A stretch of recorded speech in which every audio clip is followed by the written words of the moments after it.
All right, here we are, live and direct.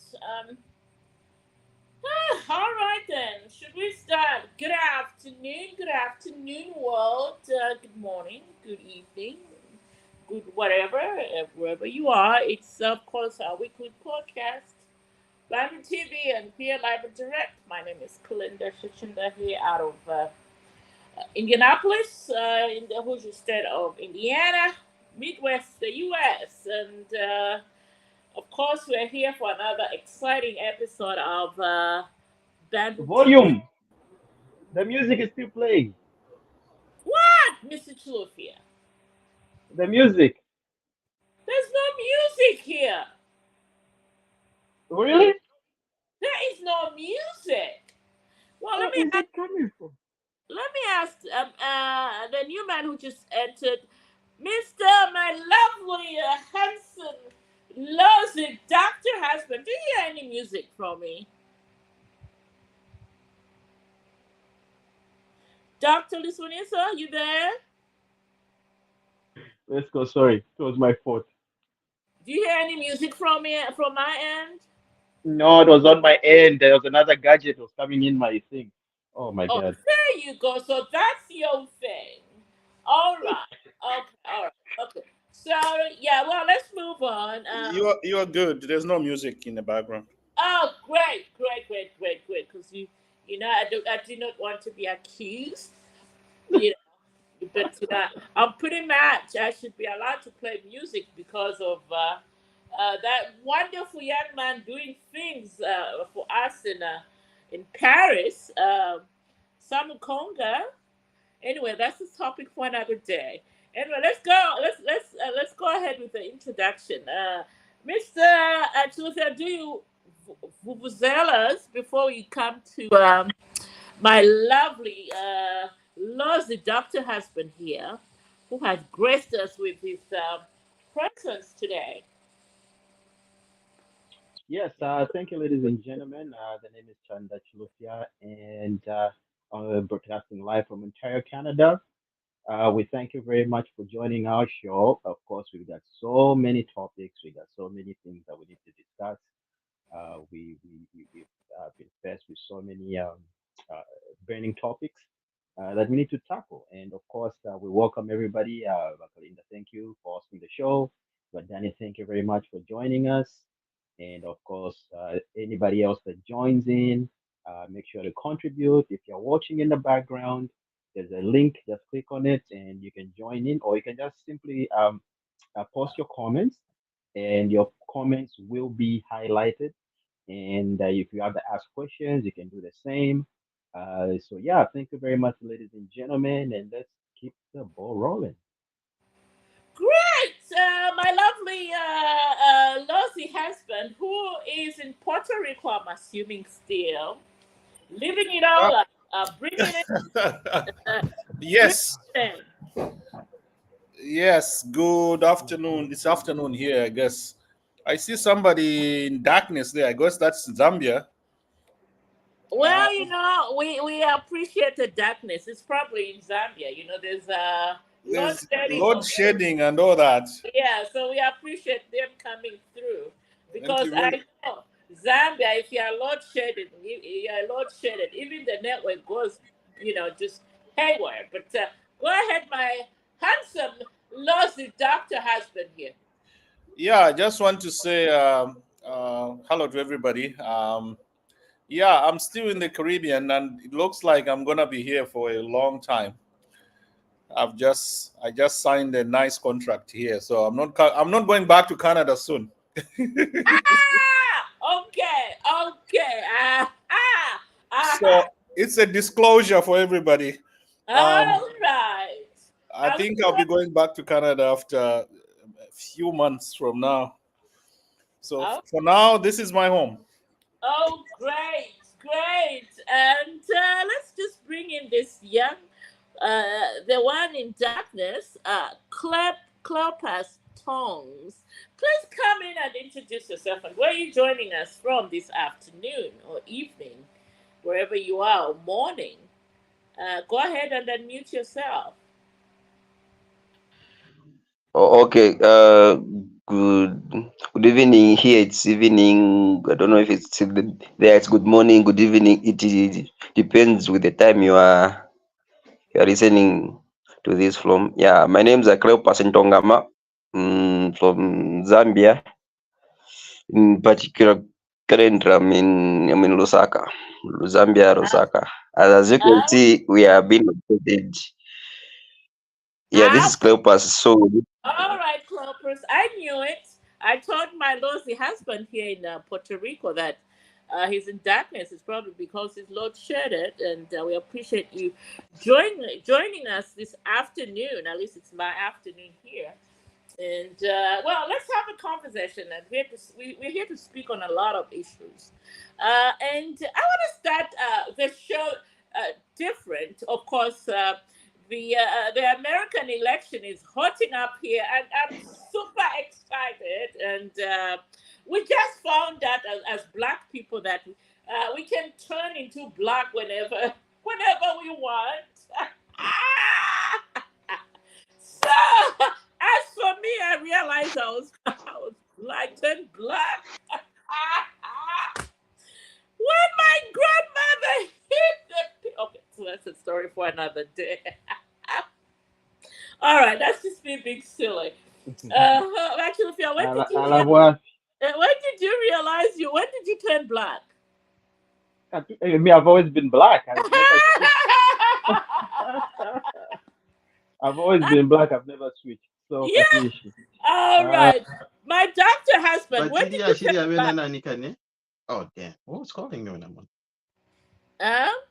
I thought I've always been black, but I understand why Trump is saying that, because he all of a sudden lost all the black votes since Harris came into the equation. So he's crying for the black votes that have left his campaign.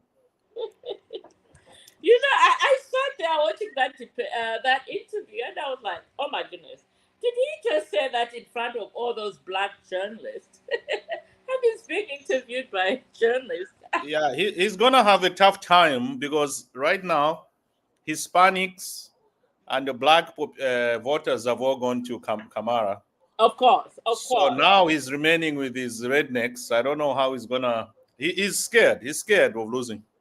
Well, you know, I think he needs to lose for once and for all. That way we can close his chapter and he can go back to the courts uh, where he needs to get his punishment. You know, I mean, we all know it's like Valungu. I mean, I didn't even want to jump up there. I mean, we all know why Trump came back into politics. He's trying to save face. He has a lot of criminal charges against him. So he wants to come. He thinks he wins, and all those criminal charges against him go away. Anyway, that's the story for another day. Now let's go back to our most important topics of the day. I just wanted to start on a lighter note. I thought that comment from him live saying he just turned black was hilarious. Anyway, so this week we saw Madame Esther Lungu losing more property suspected to be proceeds of crime. As this HCC moved in, you know, they interviewed her, and then later on, I think within a space of hours, they issued a statement saying they have seized some flats and houses from her worth millions. Gentlemen, what's going on with the Lungu family? The other week we were talking about 70 vehicles, 70 million kwacha, land, you know, filling stations worth $5 million as gifts from the father, as disclosed by Dali Solungu in court over his, criminal charges there. What's going on with that family, gentlemen? Shall we start with you, my handsome, Losy, dog husband there in Puerto Rico? Yeah, yeah. I think it's well known. It's a known fact that Lungu family were stealing throughout the tenure of as a president. So and everyone knows those are not that property or those riches are not obtained. Were not obtained in a straight, in a transparent manner. So the only problem we have are the rules that we have in place, where the president can do anything, can steal as much as he wants, and at the end of the day, the constitution protects him. So that's where most of them are doing. That's why most of these cases are taking too long, is because the thief is being protected here, and it's unfortunate that we know the thief and we're beating about the bush trying to. That's why these property that have been forfeited, these are properties that she had said were her own. Okay. Otherwise, she has more property and more everything that she said her husband had given her. Those will not be forfeited, and those are the majority. Okay, so the few uh, property that she declared earlier on that they were hers from her charity, from her sweat and blood and all that, they found that she had no source of income to build such type of property. So those are being forfeited. But I can assure you, she has so much property that she has declared that they were given to her by her husband, and those they'll keep as a family for now. Yeah. So this is nothing. They're just two. Actually, there are four units. Yeah. The only four. Somebody's telling me that she has more than 100 units in Zambia as of today. So you Wow. forfeit four out of 100. That's nothing, really. It's just nothing. But these are the Yeah. ones. The ones they have gotten from her are the ones that she declared that she made out of. She bought them using her own money. But the ones that they cannot grab from her are the ones she said my husband gave to me. That's it. The story ends there. Right, right. And I think if you remember, actually, we had a very heated argument last week on this, but I think I will not go there today. I don't want my blood pressure to go higher because I haven't taken my blood pressure medication. So you want to Mm. come in on the this new properties that have been grabbed? I'm not really grabbed, but taken from her Yeah, by the ACC. you know, I was actually it brings me back to what I was watching last week. I was watching a Winter Kalimba on one of his programs, and he was saying, according to himself, like, look, I think your at the volume is moment, low, Bachanda. is my volume low? Yeah, Did Oh, you have can your you hear me now? cereal this morning, like Sophia? Did you have your Hello, cereal? hello. Can you hear me? it's better now. Yeah, It's better. yeah. Okay, all right. So, like I was saying, I was watching about Winter Kalimba, and he was explaining, saying that, look, there's no way a minister, can afford a two-story building or a flat, build a flat, even on his salary. Even if he had to say, I'm not gonna be touching my salary, and then after that, then they let me. It's impossible for him to build that. So, meaning that the amount of money they earn as ministers is not enough. Now, imagine a former first lady who doesn't work, she has no income, and she has all these properties. How possible is it for her to afford those kind of buildings? Because she's got no income. And I mean, charity, she was saying, oh, it's charity, but what charity? What's the name of the charity organization? All the former first ladies used The to see if Esther it's Lungu Church. Vera. Yeah, even Vera Chiluba, she had Hope Foundation. We would see it was a registered organization. Even if people donate from other countries, they're donating for that foundation. But Esther Lungu, can she name this foundation when it was formed and how much has been donated, how much money has been donated to this organization? Okay, so she hasn't mentioned. Nobody knows. And what charity work have she ever done? I've never seen her before going in the compounds or neighborhoods donating stuff. because that's what it's supposed to be about. Nishamunapo, I've never found. So really, I mean, it's good that they're closing in into the family because they've really amassed so much wealth that it cannot be explained. You know, and yeah. So I think I'll end here for now, but twala kokola pokuti come in and add more. Right, right. Yeah. Let's touch it with the man in Zambia. I mean, Zambians at home. I mean, I find them a little interesting because all of a sudden we have this group of people that think, we should just know, we should just let it go. It's a former family. They end whatever they have. Mr. Klopas in Lusaka, when you hear all these, revelations from Dali Solungu saying he got $5 million from his father as a birthday present. Hopefully, your dad is rich to give you $5 million for a birthday present, and then now, of course, we have the wife losing this property. What are you guys thinking? And are these people, you want to elect back into government in 2 years' time? Please come in. Okay, yeah. Thank you for the opportunity. What's happening with the former Lungu's the president? It's something which is very worrying when you're following these these guys up. So I was following the same news where you were saying that he was given 70 vehicles and the likes. So as a president like that, as I know, even if a president is working, is in power.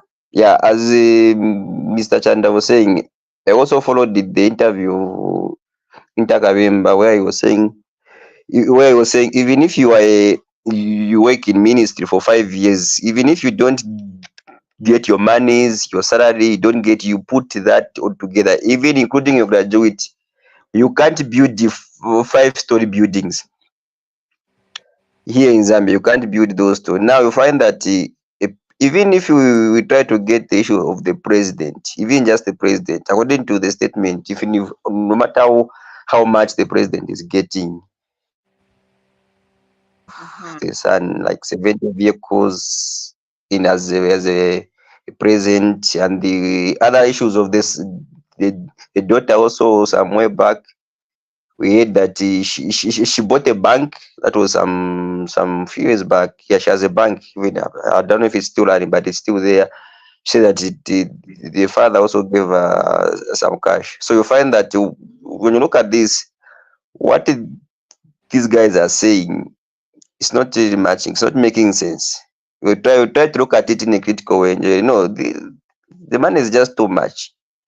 You get it. When you follow it critically, the money is just too much. So now, I don't know what the government in power will try to do, but what we just want them to do is just to try and retrieve some cash from them as soon as possible, because it's not just matching up. When you follow these people, like where I am here in Kamala South, somewhere there, we just find this there where the former presidency and compound, that's Jack, it's nearby Kamala South. You find that there are buildings, there's a mall, which is a mini mall, there's a filling station, there are other buildings which they tell you, no, this is a building for the president. When you go to his former house, when you see the offense, just the offense, it's about 2 kilometers, just the distance. It's about 1.5 or 2 kilometers there. So you find these people, they they have a lot of properties which you can't just try to understand. In as much as, yeah, we understand that he was the president, the daughter is the MP and the likes, but when you look at what they have, what they are saying, it's just too much. Mhm.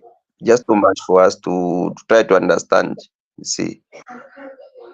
Right, right. Especially when you have, I mean, these are the facts that I brought out last week, and I'm sorry, but I have to repeat them. When you have a Zambian president earning at least 63,000,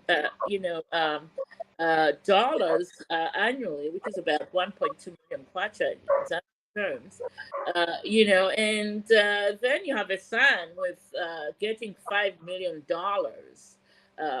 presence. Tarsila Lungu, I mean, Cleopa just let us know that she actually owns a bank, but we know that she has the land that they grabbed from her in Zachipata, chunks and chunks of it, worth millions as well, money and properties.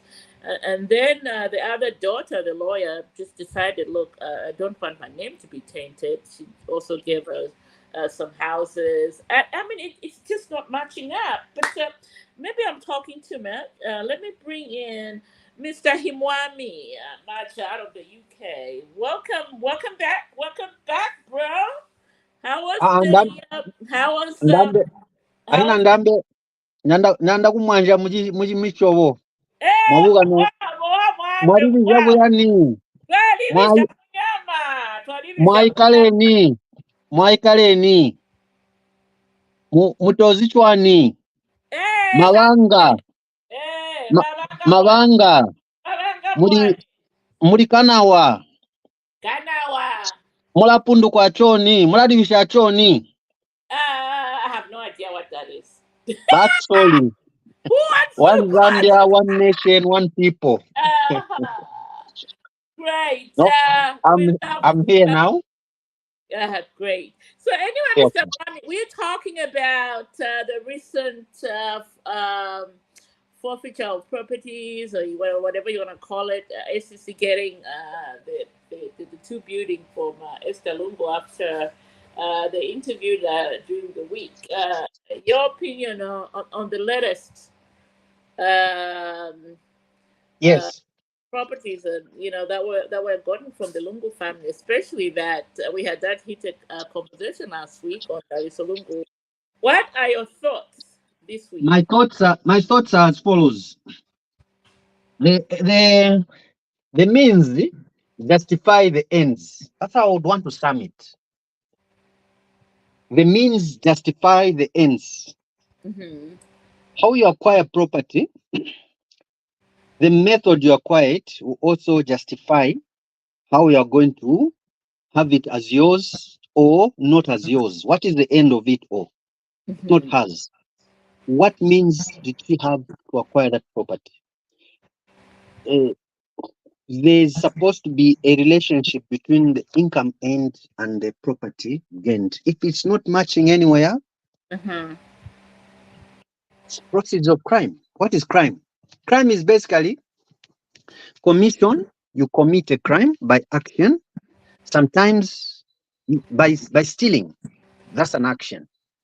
Another crime can be you omit to do your obligations. You don't pay tax. You don't do certain things that you are bound by law. That's a crime as well. There's also a crime by iniquity. Of course, that's biblical. And there's another one, transgression, which is a lesser crime, but it's still a crime. But either way, it's still a crime. And those that do crimes, they must have their day in court. People must learn from this. Madam, you are from Mushkatende area. Yes. If I'm going to hear that you have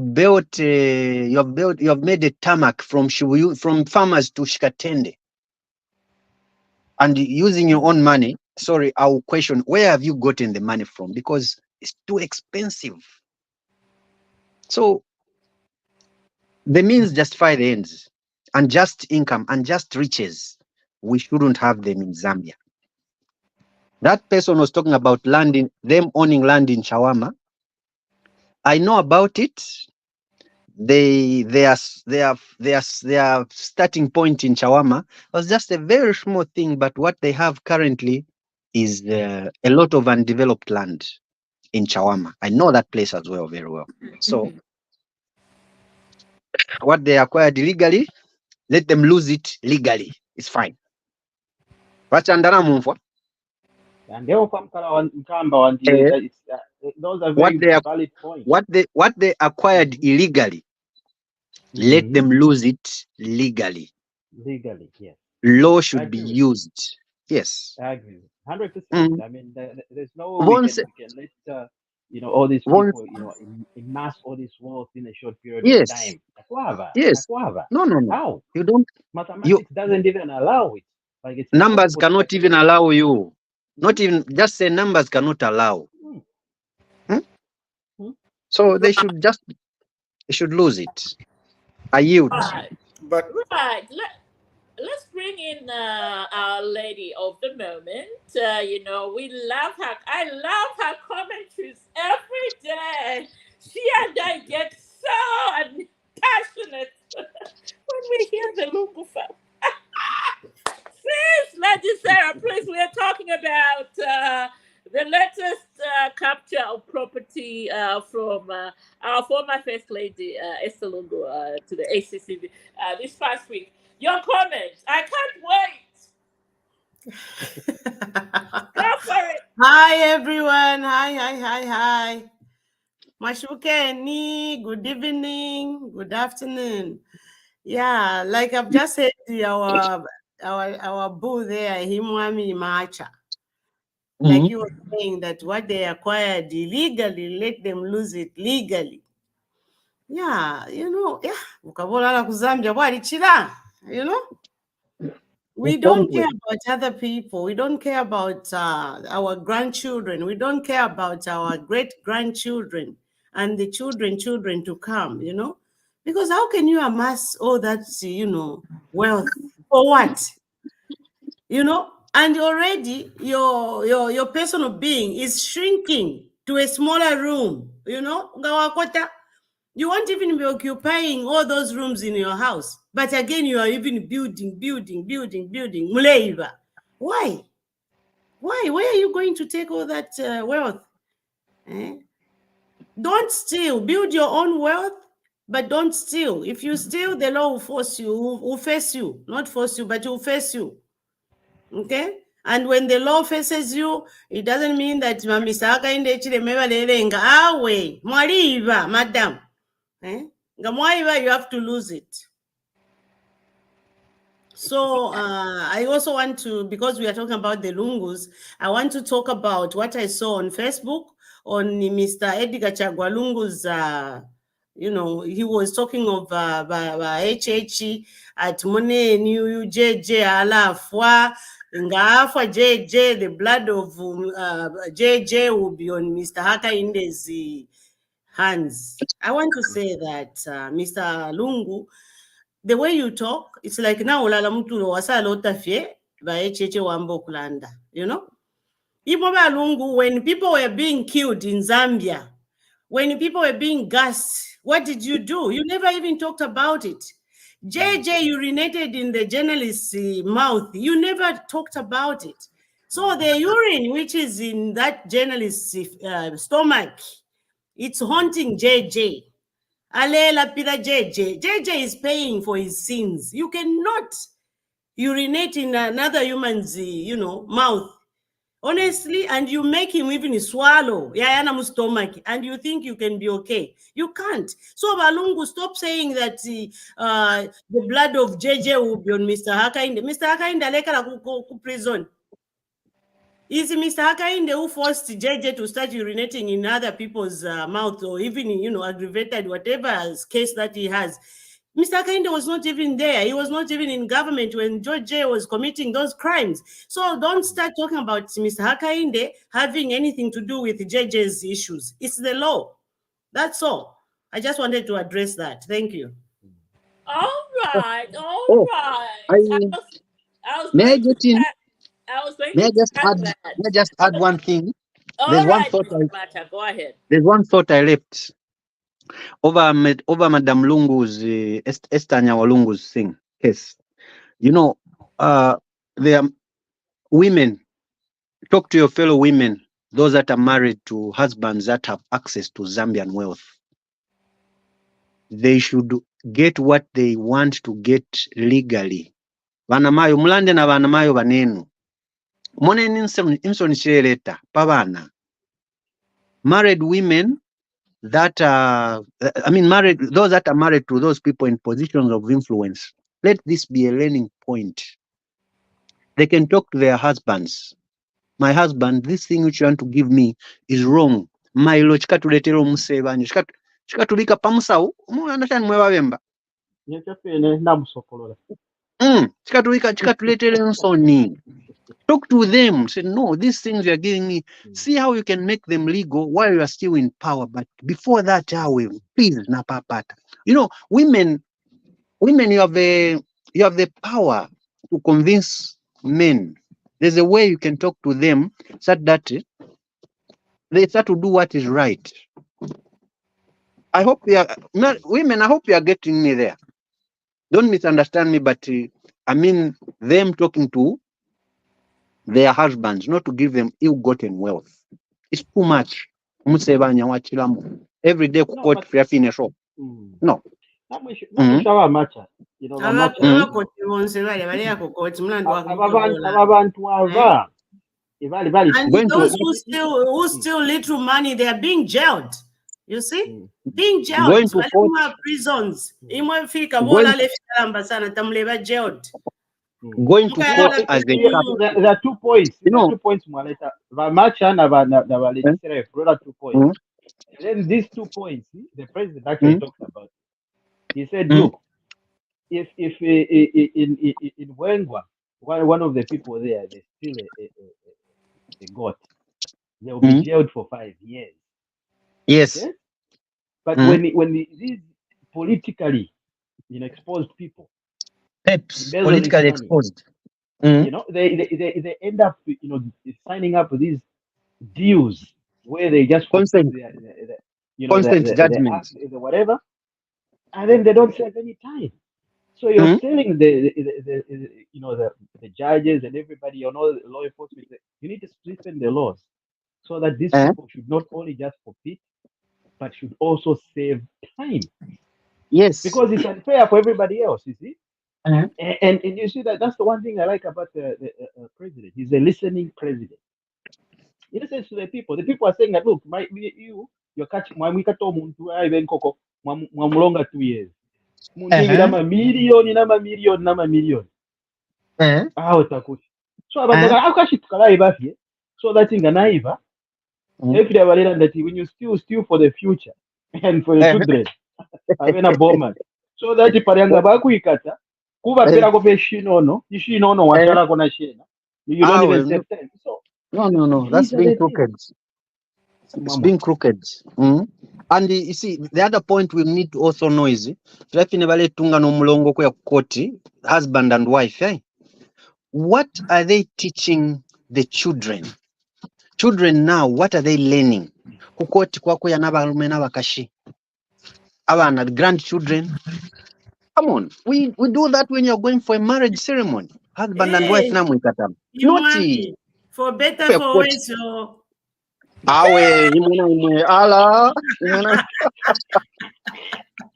No, let's look for a better. Let's look for a better ways, not that one. Let's look for a better ways. If you kuchirilo so, that's the waste part yako ya nabalu. If kuchirilo mwena kubukuru fyali fyupa. Kubala bili minefil fyako mwena kubukuru. Tabakwete mcho babatu mwena kubukuru. I understand them. That I think Zambia we lost the ball when we elected Lungu, and whoever really was championing his president, all those kind yes. who is that one who ran away? Kaiser Zulu, because those people were out there just to get money out of the system. And so with that being said, how do you get somebody who literally had no money coming into the presidency, but he had friends, donated what I would call the Good presidential night. fund to declare to let us know that he had 2 million in his coffers and assets, and then just a year later, he's declaring 21 million um, kwacha. Wasn't that some kind of warning? Knowing full well that this is a man that told you upfront that he had no vision of himself, and two, to his point, the Law Association of Zambia did revoke his license because what did he do? He fraudulently used a client's money, which he admitted himself, and then you open this Pandora box by electing in and showing him, hey, you can get these millions for yourself. What did you think would happen if you elected such a man in power? Well, let me bring in a new entrant, Mr. Oscar Mwao. We're talking about the recent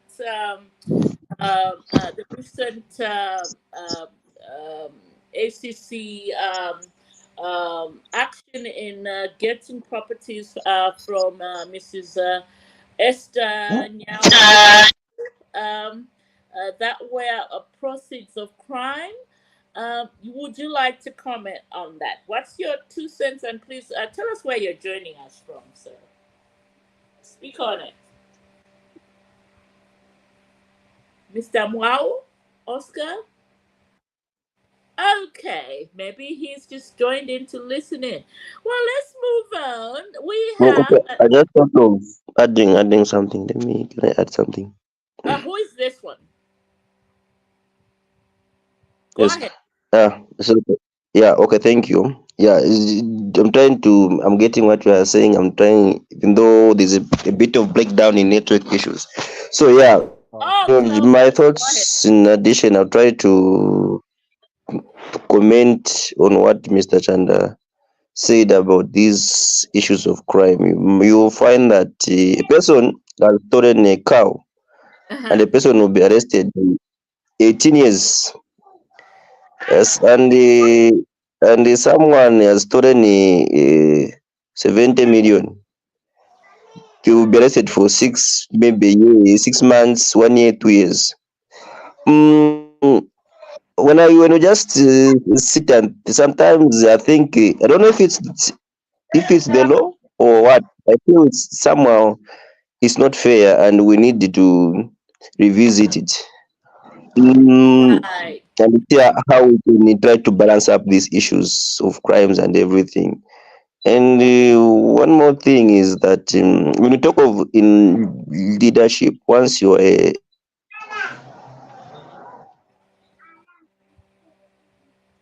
democratic people, sometimes I feel like just a bit of dictatorship is somehow needed because, okay, if we assume, yeah, so okay, let's assume, imagine it was the PF who are in government right now and the UPND were the ones who were in previous government. What would have been happening to these guys? These Some of guys, them, right? yeah. Right. So yeah, so these guys, yeah, so these guys would, these guys were the one who were in the previous, the UPND was the one who did what they were doing and everything. I don't know if any of them would have been spared, you know. Everybody So could have we been need spared by somebody. now. Yeah, everybody by now would have been. I don't know where they would have been, but it would have been a chaos. Now I don't know if it's the law or what. The UPND is slow on acting. You get it? They are just. I don't know. It's the law. Maybe they're trying to follow it up and everything, but I think it's slow. You get it? Because they are doing things on a very slow pace. Everybody is now alert and everything. So find that these other the Rungo's sons and everything, Mhm. these properties they have, they'll start sharing them to others to try to see what cover it up. So if these people, they were fast, just way back, immediately they came into power. If they had the target of trying to retrieve some of these things, they would have done it, because even the same vehicles which were 70, I don't know if by the time they were given they were 70, or maybe you might find that maybe they were even more than that. But due to their slow pace of doing things, you find that some might have been sold, some might have been given out. So we need somebody, the Minister of, I don't know if it's Foreign Affairs, and Mr. Jack Mwimbo, to try and act fast in this issue and try to get as many properties as they can. Right. I Yeah. mean, So Clopas, you actually bring in a very valid point, and to your point, you are absolutely right. I mean, this is the things that we've been worrying about, but we also should not forget that the Zambian law also just works in a mysterious way. That's what I think, and also the fact that now we're hearing that. Some people in the ACC were actually colluding with these so-called plunderers. Uh, that's why we're getting this scanty, uncoordinated way of this fight against corruption. Um, so let me bring in a new entrant to the system here, Philip Sonda. Welcome to our podcast. We are talking about the recent seizure of property by ACC from the former First Lady. What are your thoughts on that? Speak on it. Hello. Omutende, good evening, everyone. Good evening. Thank you. Welcome. Yeah, kuno network ilikuwa titaifwele amadai paso nga mwaumfwa file putauka ni shinafi vipa yali bindasa so kule file mfike pia putauka but all the way ni for title yashiyaba ACC nile yashiyama MP na fimbipo ofo ningesha okulandapo mukulundapo bonse namiposha muchiwe mbatulanda to protocol observe jefe tusosanifo fini na tumirumbwire shinani shinamumfwa ichinga chakwe bati omuntu wa mulandu fye umo taringiri aleterera abantu abengi corruption tayakwata size corruption tayakwata omushinku wakwambirapo corruption kuti yasangwa mu UPND corruption yalisangirwa mu PF so icho inende konkomesha putakwati people should be very careful in handling ama issues because kuli abantu abaletu konka abalekabira okutira bamunefirubo so mukwenda kwesu particularly muchipani chesu cha UPND nama ministers bonse balimo we should be very careful because abantu baletu konka ukufwayo kumona kusheni pesa balalubira kusheni pesa balatenena kushe bala chitefe tuwa chitireko because corruption tayakwata size eryo nga firafine chibafe lyonse I cannot hide these words firafine chibafe lyonse ukweba ati panganda umufyashinga nakwata abana nangwa baliteni tapabula chimpobosa pala baumo ufurunganapo upusanako ukachitefe omufyashitare mweba let's hope it be batire mfika kuli bonse. Are you getting me there? We're getting you, but okay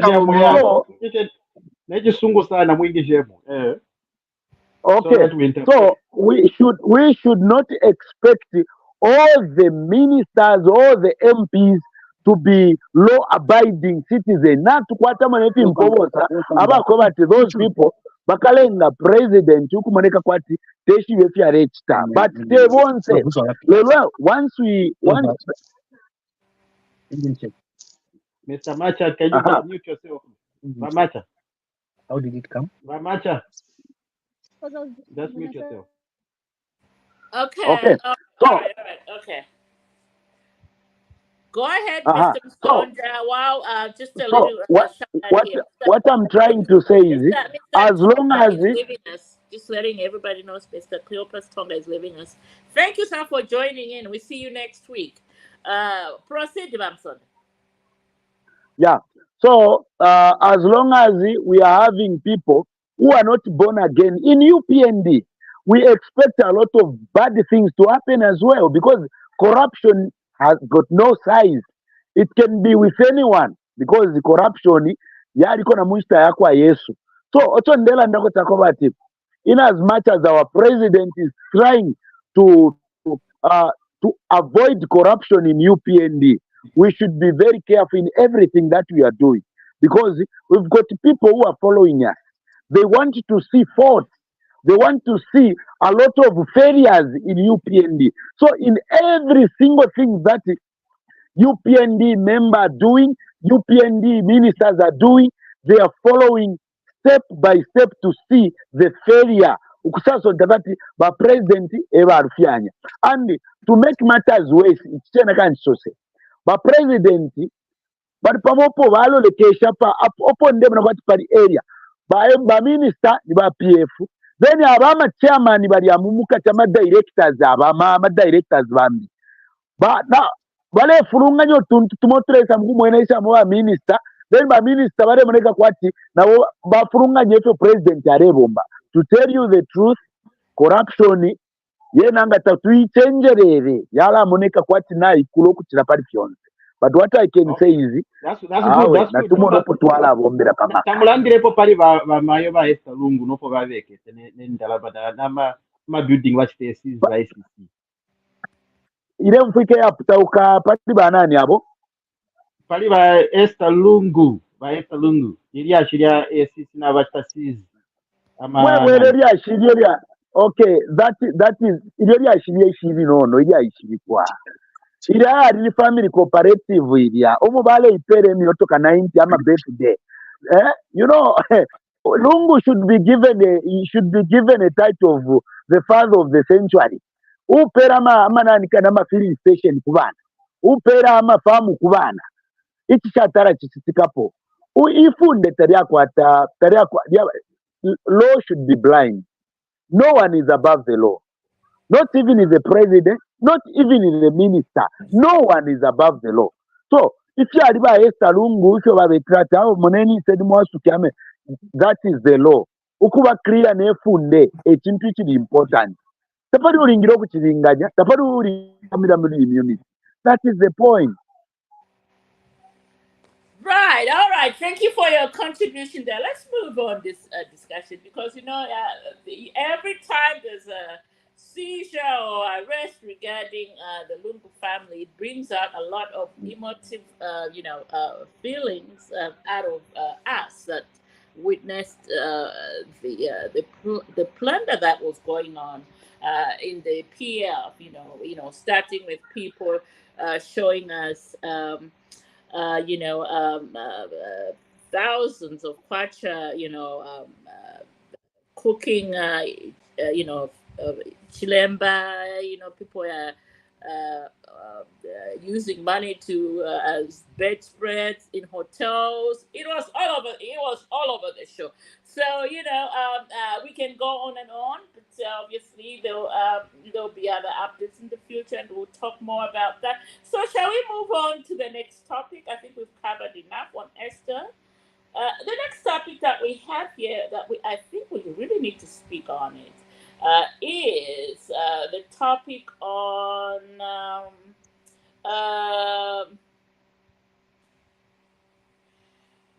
this I can even smile, and I can see Bachlucia smiling in the background there. And my sister, Lady Sarah here, from Kitwe, she knows what I'm talking about. So after everything was said and done, we finally saw the new KCM board being constituted. As they started paying out contractors in Kitwe, I hope we can get somebody in Kitwe actually talk to us about contractors have started receiving their money this week. Bachelor, yeah, I know, because this is your, I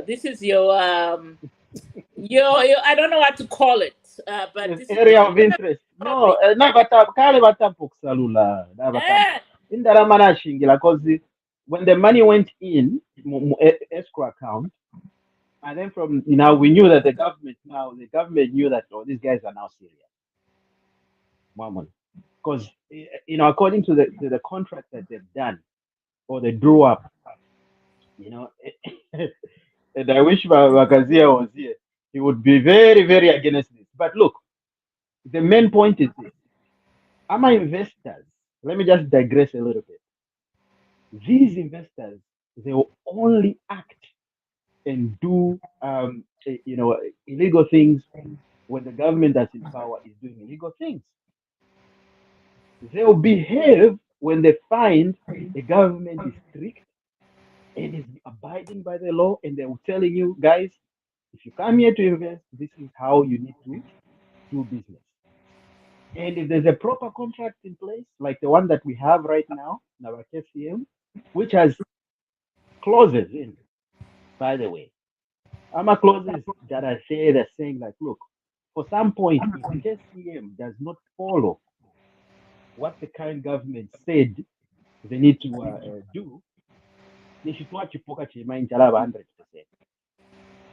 Okay? So there's no way an investor would come in and invest all that money and at the end do something wrong and lose it. So the money went there and now it has been moved to KCM. In the Amanga Chafka KCM accounts, it means all the workers, all the contractors, in the Ramana so as we are talking. So it's now a thing of whereby number Avantu Navatampa. It's like people who are traveling from Lusaka to the Copper Belt, they're seeing a lot of cars moving up and down. But the Wadinchi is because economy activities now they're now moving. Everybody's getting money. The mine is open. So when the mine is open, other businesses are open. Whenever when the guys are going for work or for lunch break, they're open now. They're back in business. You see, just on a small scale, but on a larger scale, I'm a major contractor. Even the city council of Kitwe benefited from this. Okay, so they've got money in their account now. They can now pay for their workers. They can now pay for garbage collection. They can now pay for all these other things that the councils were, short of all these past years. So it's a good thing. It's one of the biggest things that I think that's why Nabagaziata will focus up because he even knows himself that no. Dayo. Right, and I have my favorite person here, Mas Lisa, who's been really struggling with network. I mean, all our Zambian people are struggling with their network. We understand, but we appreciate you guys joining week in, week out. Welcome to the podcast, Mas Lisa. How is your day? And just for viewers that don't know you, just tell us where you're joining us from. I'll leave that to you. Masliso Mlemwa. Okay. Oh, there he is. Oh, come on in, Masliso. Speak on it. You can come in. Okay. Let's move on. My handsome, nosy husband here, the dog, in Puerto Rico, has been too quiet. Doc, please, can you talk to us about the meaning of KCM actually starting to pay out contractors? Yeah, that's a very good thing that's happening on the Copper Belt. But remember, it's not only the Copper Belt; it's also happening in Northwestern Province. So those two provinces are really doing well right now. The only worry about Northwestern Province is that PF gave so much land to foreigners in that province. We'll soon be hearing a lot of stories about Northwestern Province. Oh yeah, because we have a topic on that. Yeah, About and it that. looks like they gave too much land to foreigners, massive quantities of land to foreigners. It's not good, Okay. but otherwise, I think we are okay. We are seeing good stuff happening on the Copper Belt. Good stuff happening on the Copper Belt. There's Joseph joining us. Yes, Honorable MP is here with us in the house. I was just about to announce my MP. Yes, so it's a good thing to see these things happening. A friend of mine he drove to Northwestern Province recently, and he was telling me that there's a lot of good things happening there. So very good stuff. Great. And on that note, What's going everybody hold your horses. Let me just come on here and introduce my MP. And every on? week in, week out, you know, you guys are always talk about my uncle's village, Lugwalo. And this is a man in charge of that small little village that There's I no mute. reference on this podcast. No, Welcome to volume is okay. our chat, Honorable. How are you? How is the constituency? We can hear you, Honorable. We can hear you, Honorable. Can you hear us? Can you hear me, Honorable? Did you turn it? Yeah, I got you in. No, it's just the volume. Okay, all right. He's still sorting out his stuff. Anyway, shall we move on? I was talking to Masisa. Masisa is back. And Masisa, please, if you can hear me, I need you to speak on the KCM finally having a board and starting paying out their contractors what's due to them. Your comment as somebody in Zambia on that. Okay. I think all my Zambian people are having network issues today, and I can see them complaining here. I guess let's just go on. The honorable is back. Let's try our honorable again. Oh, the network it's also not good there. All right, shall we move on? Mr. Himami, you want to comment on KCM? Of course, KCM. We have vested interest there. The honorable is back. Can you hear me, honorable, now? Yes. I can hear you now. Oh, great! Welcome to our podcast, honorable, and we've missed you. How is the constituency? Thank you. It's just a problem with the network. Yes, it looks that way. Battery hand issues.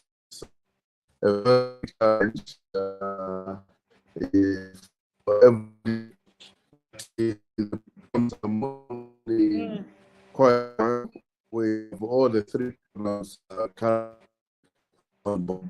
The discussion is going on, and the that's going on. Payment for your sound is not clear to us. I don't know what's going on there. Maybe can we try again? It's a network, basically. It's a network. It's the network. Mm. Yeah. Maybe we should try without you showing us your face. Sometimes that works. I've actually muted my video. I muted my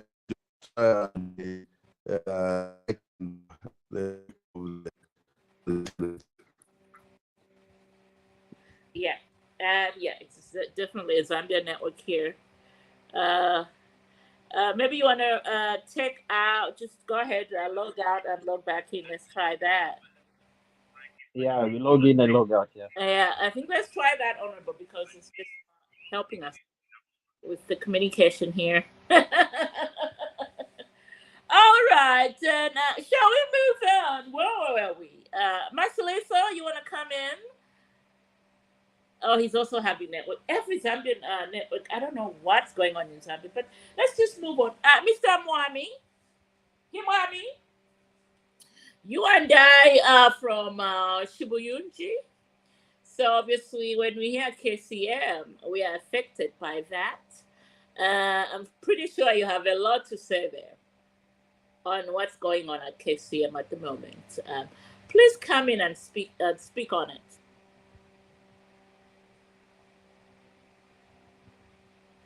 Mr. Maja Himwami, are you taking a nap? All right. Is it me? Back to you.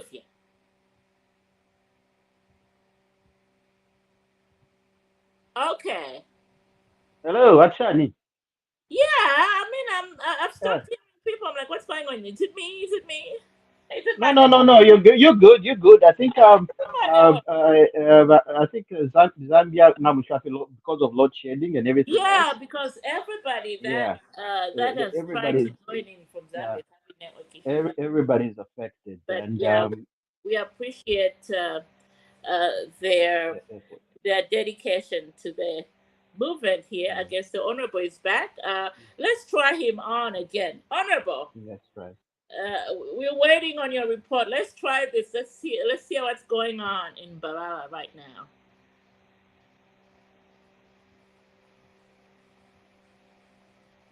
Okay. Yeah, I think that's still an ongoing issue. So okay, let's go, Kuliva Lady Sarah. I know you haven't spoken about the KCM issue. Your comment there, Lady Sarah. Yes, I can hear you. It Yeah, says, what I can say is that, oh, the honorable is here. growing up, we always had the pot. Okay, Honorable, we can hear you. Always. Can you hear us, Honorable? Yes, I can hear you. Better So, now, better now. So give us quickly before the network goes haywire. Your report on Baraka and my uncle's village in okay. Iguabi. My people need to know that. Go Yeah, ahead. so I was saying, all our 3 programs are running now. We've got the relief efforts where we're giving out to maize meal to the people who are working under food for work, and Okay. the cash. We have started with maize, which is being given right now. Mm-hmm. And there is also the social cash transfer program expanded, lactating mothers and the pregnant women. They are being given the 800 kwacha, and then we continue with the mainstream social cash transfer for the aged 65 years and above, the lame and the like. So those ones are all going on, and the community maize sales for food reserve agency maize being sold. We have opened a depot in every ward. Every ward there's a depot, 1 or 2 where they're selling maize. So that is that the maize is available. Right. That's absolutely wonderful piece of information to know. So when you I'm pretty sure you did your research. So for Mbabala constituency, how many people are affected by this drought? And come again? I missed out. Oh, okay. I wanted to know if you can give us a number of people affected by this drought in your constituency. Just just to put it in perspective, because sometimes you hear drought, but people will react when they hear numbers. So what are the numbers looking like in our constituency there? You mean for the number for people what? For food, I would say food and water because those are key right now. Basically, drought has affected 98% of our crop as a consequence. So basically, the 2% that survived cannot feed us in for a week. Wow. Wow. So of the 90,000 people in Mavara, between 90,000 to 150,000 people who are in Mavara constituency, they are all fully dependent on the maize being either sold from Farai or maize to receive underfood for work. And they are fully dependent on the water sources that have been put in place. Yeah. So the issue right now is food and water. And I'm pretty sure that most of you in town are receiving requests for some money for people to buy maize, because maize will make it available so that people can buy, people can work for it. So people can work for it, people can buy the maize. And also we have also organized minimum for sale. We'll be working with the service now. We'll continue to work with them, so minimum is also going to be available in the conference. Oh, great. So is what's that? The last time we spoke on is what you call it, the reef to drill those boreholes. Is it in the constituency now? Or is it on the square? And how many boreholes have we done in our area there? Maybe you can give us a little report on that.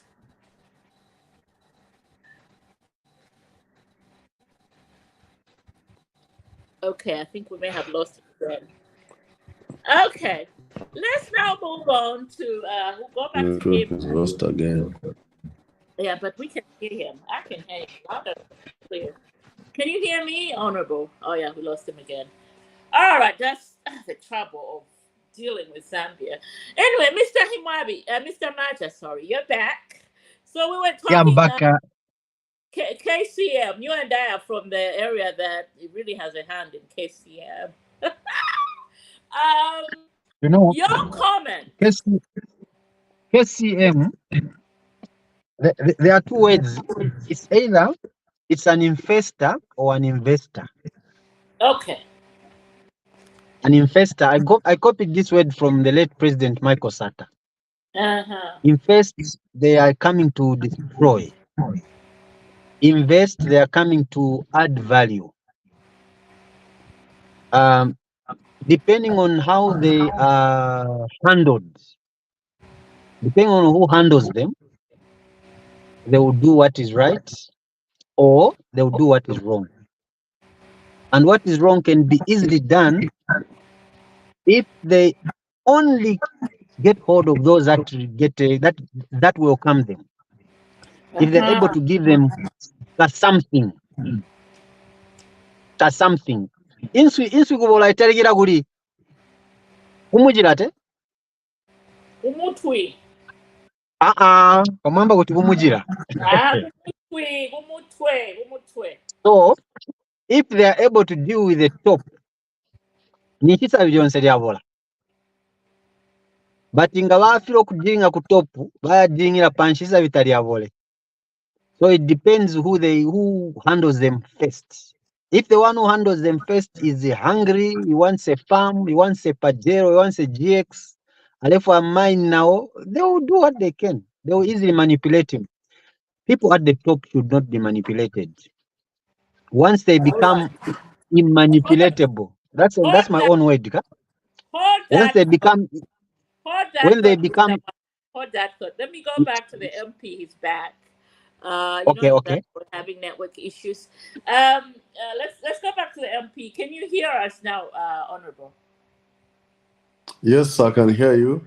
Oh, I think that's it. Wherever you are, don't move. That's the best spot. Okay. Okay, now we go back to the Banana report on the drought. And I think my last question to you was before the network went haywire was whether that borehole drilling machine is actually in the province now, and if it is, how many boreholes have we done? And what's the projection for the rest of the year in terms of drilling boreholes in the area? It's not yet in the country. From the supplier said that it will land in the country on 9th August. So we are eagerly waiting for it to land in the country, and hopefully by September we can start to do the work. And we already advertised for an operator through Trauma Council, and our hope is that we can move quickly between September and December to do a good percentage of the boreholes. We reserved the 1 million kwacha for 2024 for us to be able to drill as many and buy the casings and install a number of these boreholes. And then now, when we can budget under 2025, we can budget for a number of solar-based ones. Oh, that's beautiful. So, how many boreholes are we looking at in Babala when all is said and done? The demand is definitely huge. The demand is huge. It's quite a lot, and then we're looking at maybe minimum 120 boreholes. 120. Well, that's a good number. Definitely. So, and looking at, I mean, I know, I mean, I'm so excited to see you, and I think one of the topics we have in hand is the president who announced this week that CDF is going up by 3 million kwacha to bring it to 30 million kwacha. How are you, as members of parliament, looking at that windfall, Mr. Honorable? Just an addition on the same thing before he gets to the area of the CDF. An addition. Honorable. Yes. Honorable, I have a concern. When you talk about boreholes, you're talking about the water table. We're talking about the water table. It's quite all right. They'll be drilled at the right time when it's dry. Now, what about dams? Are you also in the process of making dams so you can collect this rainwater? Mwaja tamenda ali ababikira abantu batalya kunywa ng'ombe magadeni muri nchamba wao madamu aguti menda ali aba harvest the water. Apart from going for it downstairs, we should also take advantage of the water that is on the surface that can reduce the pressure on the water that we get from underground through the boreholes. Madam. Good question there. Yes. Waona the bondi zanga mwandi wirao. Majita madamu ongae. Manda uta mabo. We are actually, for the dams, we have not yet put end down from ourselves, from our CDF, for example, because of the limited resource base. But we have pushed everything to the Ministry of Water and Sanitation, which has got the mandate. So they have issued the first, I think, is it 70 or 90, which they are going to work on in the country. We are yet to be covered as Mbabara. So we're pushing to be included in the first tranche, because they said that we should a minute to say they are looking at 700 dams and the related in the country, in terms of both repair and some for new dams, which they have a database of 700 which they are working with, and they say they issued a memo that the first 70 they have funded, and when we checked on that first 70, we didn't find anything from Mbabala. So we are engaging the ministry beginning on Tuesday, because this information was just given to us this past week. So we are beginning to engage with them to see if we can be included. Otherwise, it's still a big challenge. But what we are doing is, wherever we are putting a borehole right now, we have some boreholes where we have put water schemes. We also put a trough for animals to drink, a drinking trough for animals to drink from there. For example, at Surukia Primary, we put a water scheme and we put a drinking trough for animals. Same at Kamanu, we have done that. And we're doing that at Mangunza, where we're also putting that, and also Kabanze, we're putting the same. At Simaobi Secondary, we're putting a water scheme, so also putting a drinking trough for the animals. And we're going to continue with this in the clinics, Manancheo, Hakaroba, and all the clinics where we are putting water schemes. Yeah. Okay. Then the other issue, another issue. You know, Noah built the ark before the rains. That's what we all know, huh? According to the Bible. Yes. So dams are best done when it is dry. We cannot wait to do the dams when it has started raining. 1 or 2, even 5 dams. You know the points where water collects, how water flows. Mwavika or 5 or 4. You have something else. You have something to call as a dam. Because basically, a dam is just a wall to block the water. When that water is blocked, it can be harvested. I'm worried of the water table. We need the water, but the water table will be going down. So, tuma damu tulivo 5, honorable, tuma damu tulivo 5. Menganda mude olonswiti badala ndawa amagana ayo mwe. Tuma tujita before ingola gaita now. Yeah, Mr. Hamwami. the minimum cost for a dam is 2.8 million kwacha. So we had that quote for Chisikiri Weir Dam, and the other Bore Dam, Kamanze Dam. So right now we have only funded a dam at 400,000 for its repair works. Otherwise, the minimum cost to do a dam is 2.8 million.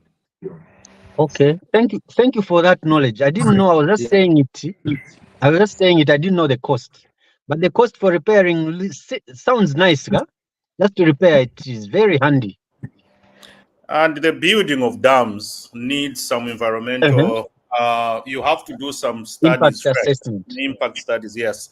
You can't just wake up in the morning and start putting a wall here. You have to do some feasibility studies and know the impact that it will have in the surrounding communities. So it takes a minimum of 3 to 4 years to come up with a definitive plan to say here the dam is suitable to be built here. So it can't be built within a year or two. It can't. There's a lot of work done to build a dam. Yeah, you can't just wake up. It takes time. All right. That's where now I want to come in just on that one. That's where I'm coming in as the President Hakainde Hichilema complains to say too much law delays development. Environmental impact assessment. How many years, Chwanova? How many years? 3 years. Because you're following the law. The honorable, he's a lawmaker. Yes. Honorable, 3 years environmental impact assessment. Amugalanga nyegabo tukambwaga badala. Ino gai. Nyaga yotatwe. Ma Christmas otatwe. Ihula hili 4. Kamulindira kuti mwawe yage damu. Amutwambira we. Well, basically, there is a law, yes, definitely, for these projects like that. And I think one of the things which Dr. Chibamba did that Zema was to try and streamline that same issue to make things faster, so the Yes. processes Yes. could be quicker. So, Mhm. so he tried to streamline. I just need to check how that timeline is now, because he Okay. was working on that issue of the timeline. Okay. Okay. Okay. Yeah. Thank you. I yield. Mm. Oh, great, great, honorable. We were talking about before Mr. Himwani Maja came in here. We were talking Yeah. about the president announcing this week increasing our CDL from 27 to 30 million next year. As a lawmaker, what does that do? What does that do for our Babala? It's definitely a huge movement. It's definitely maybe going to go maybe to 35 or more. We Oh, really need that, a lot of it, because I can tell you, when we receive the community priorities, for example, for 2024 under Mbabara, they were worth around 100 million kwacha. Those are community priorities. But then the amount available for those community projects, it's around 12 million. So you have priorities submitted by the community, which are 100 million, and then the money you have is 12 million kwacha. Because in that 30 million, the current 30 million, 20% of it goes to bursaries and skills, and the other 20% goes to grants and loans. So you remain with 60%. And in the 60% you remain with, you remove 5% administration, you remove 5% emergency, so you remain with 50%. So 50% which you remain with, which is like 15 million, that 15 million, then you now have national priorities. National priorities, you have to remove money for the ambulance, 2.7 million. You remove money for rural electrification, 1 million. Then you remove money for the chief's policy, another 1 million. And then there was something else. So when you remove this is from the 15 million, you have removed these, they are making another 5 million or so. So you remain with 10 million. And the 10 million is what you share among your projects as a constituency. So if you are going to take any big amount to one project, then definitely it impacts on you. So that's why we are welcoming the increase, because it will help us to deal with the community priorities, a lot of the community priorities. We have approved a lot of community priorities, but we can't implement them because of the funding, which is not adequate. great, great. So I'm glad that you mentioned community priorities. So I don't know if this is going on in Balala as well. I had a privilege of talking to somebody in Nikko, which is under Namwala, this past week, and they were telling me under our community educational program in that area, they trained so many people. They sent them to this school, a technical school in Choma, 2 years ago. Yeah, I don't know where we sent our youth to train in, these technical fields like plumbing, electricians, drivers, and the like. And that school has not given these people their certification.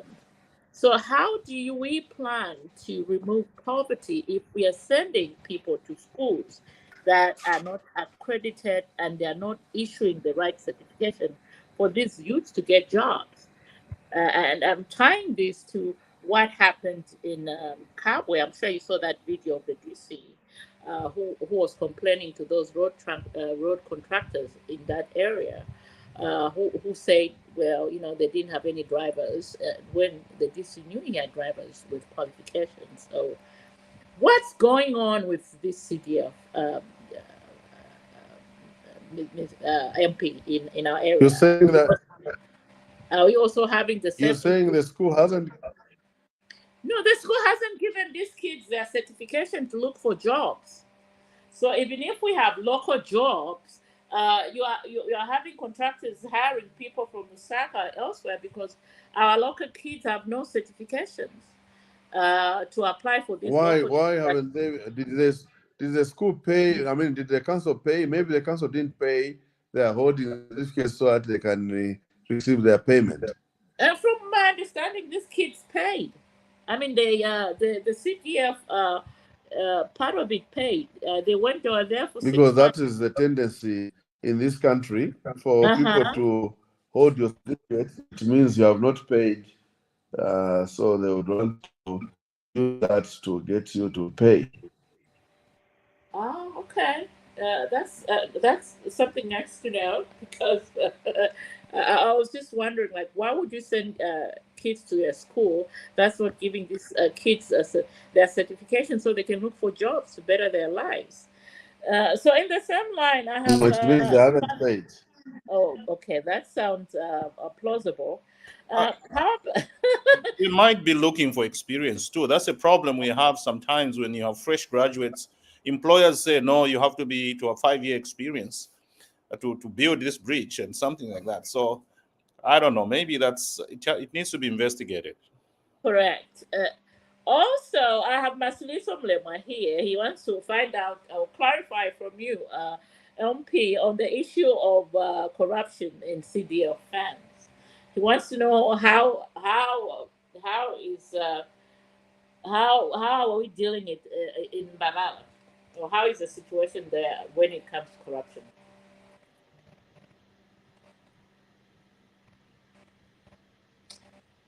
Honorable. Okay, I didn't hear the question. How, what? He wants to know how the situation is as regards to corruption in CDF in Mbagala. Masiliso Mlema.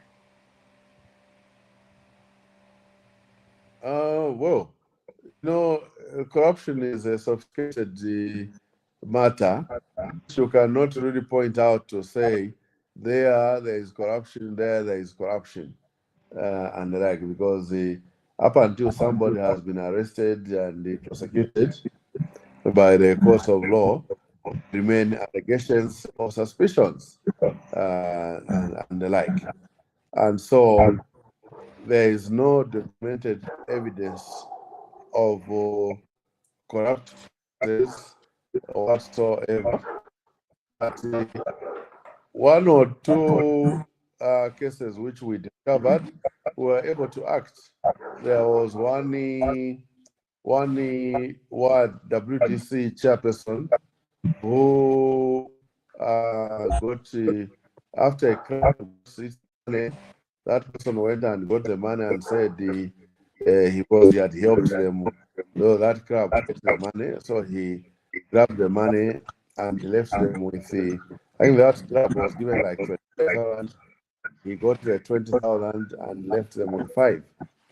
So when it was reported to us, we moved in on him and we managed to make him pay back, and we removed him from the position of being a WDC chairperson. So we acted on it. So that is the only one case we had in the constituency. Oh, great. That's absolutely wonderful to hear. And unless anybody else wants to ask the MP some questions, anybody comes on, I in our resident. I may have to. Please, I think Masiliso needs to mute his mic. Masiliso, can you mute your mic, please? Okay. He's off. I've muted his mic. Oh! Yeah.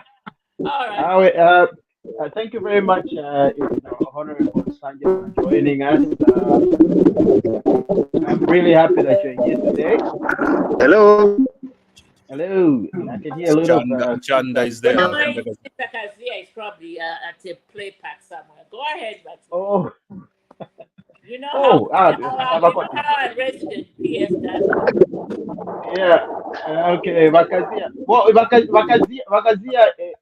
Just one. I think I'll only ask one or two questions, and then you can come in because obviously, you obviously have some questions. But me, I just want to appreciate one for you, Honorable, for joining us for this podcast. The last time that you were here, we had a very fruitful conversation. And of course, in terms of what you're doing in the community, we appreciate you and appreciate your efforts, especially providing the community with everything that they need. With me, I would just like to encourage you, like, look, aside from all these, the increase of CDF, and in terms of increasing of social cash transfers, can you elaborate more on how that has affected, has affected the people of your constituency? Because I see now, I think it's double the price, the increase of CDF. I mean, the social cash transfer is like double the price now. How is that helping the current government to alleviate the poverty that is, relating to the drought situation? And in your community, as like, are you putting up certain measures in which people can start, irrigating or farming in the winter? Are you thinking of how to encourage those people? Like, are you doing all those things so that we mitigate this, so that nobody stays hungry? I don't know what measures you're doing there. Can you like elaborate and tell us, what you're doing so that we, the rest of the world can know. Even here in the diaspora, people want to know, what you're doing and what plans you have for the community. Are you really like, giving it all and, making sure that people are, they're safe, they're not hungry, and if it's next year again there's a drought, we have a backup plan. Thank you. Yeah, this like I mentioned earlier, the whole the process of budget realignment which we did recently, one of the things of first in that budget realignment was to deal with the high situation or in the poor districts. So we have provided as government through to all the districts in the country, all the and the social class transfer. We have been just transferred 800% every 2 months to about the nutrition, all pregnant, all those who are age 65 and above, and all those who are disabled.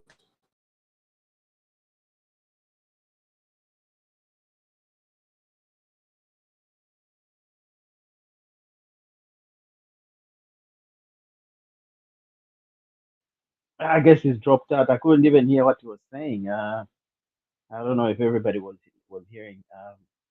He dropped out. He really dropped out. I couldn't really hear. I don't know. All right, Nankari, Vakazia, if you want to come in and tell us your thoughts and what you have for. We've discussed a lot of things. I think you're a little bit late. I wanted to ask. The Honorable, hopefully he'll be back. Yeah, he's really tried today. Yeah. Yeah, he really tried. He really tried, yeah. Yeah, he tried. He's been trying. Yeah, he tried. Yeah. Yeah. Anyway, so we can, of course, we can move on. Let's continue the show. Yeah, let's continue the show. Before we do that, let me try with Marceliso. Let's try your network. See if it's better this time. Oh my goodness, we had so many people from Zambia today, but Yeah, their networks are just not working for us. Mostly so we were talking about KCM when you joined in. You do you want to add your 2 cents there, or you took what? Oh, the honorable is back. So let's try. Let's go back to the honorable. Okay. Look at that network, the way it's moving. Oh, here he is. Here is the honorable back, and um, did you hear the questions? Are you let's just go ahead. Move on to your answers. Maybe you can just start from the beginning because we couldn't hear again. Can you hear us now?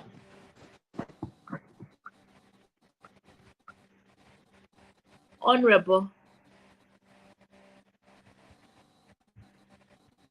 It's a little bit frozen, I think. Yeah, I think the network is lagging. The network is lagging, Honorable Doc. It's lagging. So, yeah, let's go back to Marceliso while the Honorable is prepping. Marceliso. Oh, his network is not working. Or the audio. Yeah. Okay. I guess let's move on. Makazia. Oh, we lost her. Today is something else. Today is something else, actually. Let's just move. No, but Sarah hasn't commented on the KCM. She was just about to comment when Honorable came in. Lady Sarah.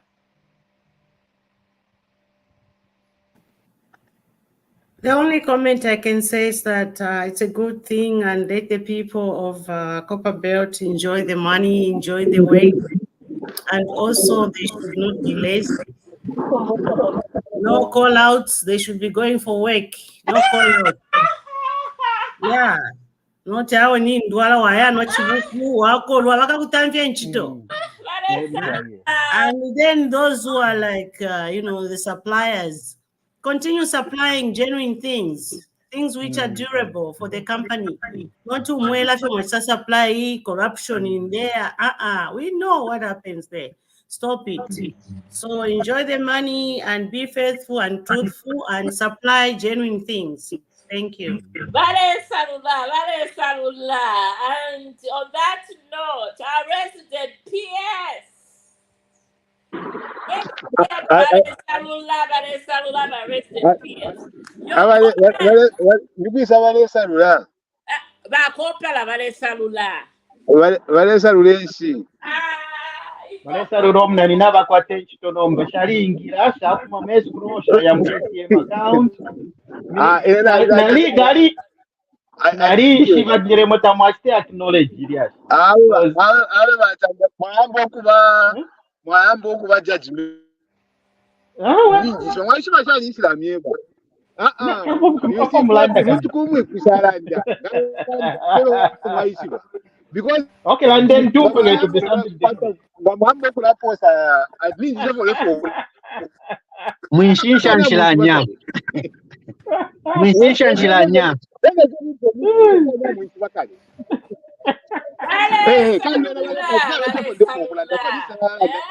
Mwishisha nshilanya. London mdalawa. London mdalawa.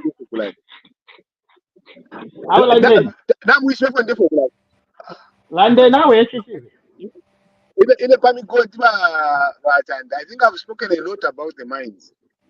The mines, I know that one of the things that we have been mining for years, since the 50s, 1950s. There are countries that discovered minerals after us.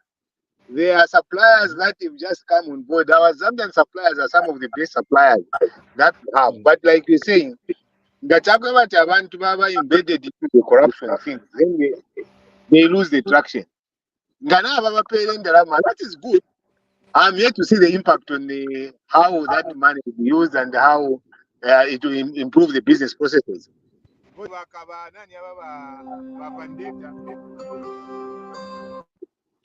Vendetta bena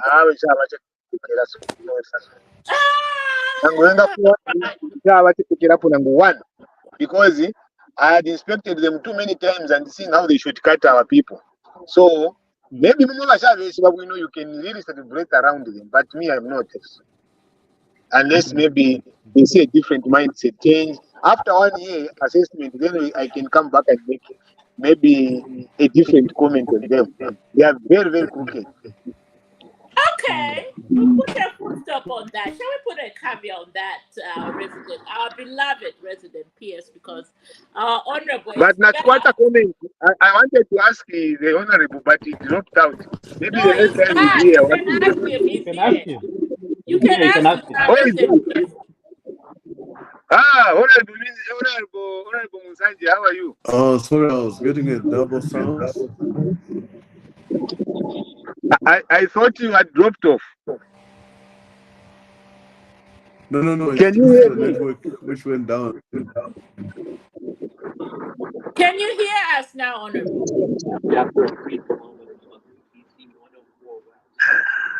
I don't think he can hear me. So could you repeat? Oh, go ahead, Marcus. Yeah, just repeat your question. Hello?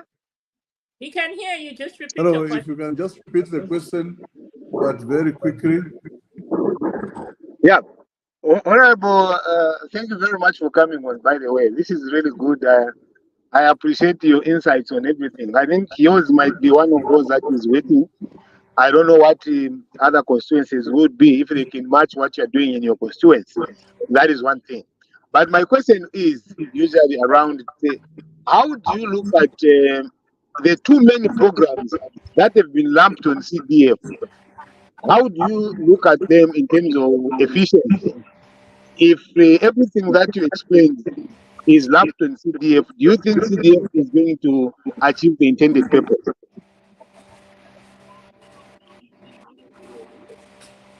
Yeah, in terms of achieving intended purpose, yes, because it's giving an opportunity to the communities to fund their priorities. It's the first of its kind in our country, where a community can say we want this worked on, and they have a realistic way of doing it. Yeah, so that's the when we go to monitoring and evaluation, definitely one of the alignment issues there is that the communities have set their priorities and the things they want are being worked on. So the intended purpose is being achieved. Now, the issue we face mostly is, of course, the quality side of things, especially in constructions and all other types of works. The quality with the councils is not yet top notch. Some of it is due to maybe capacity issues and the capabilities.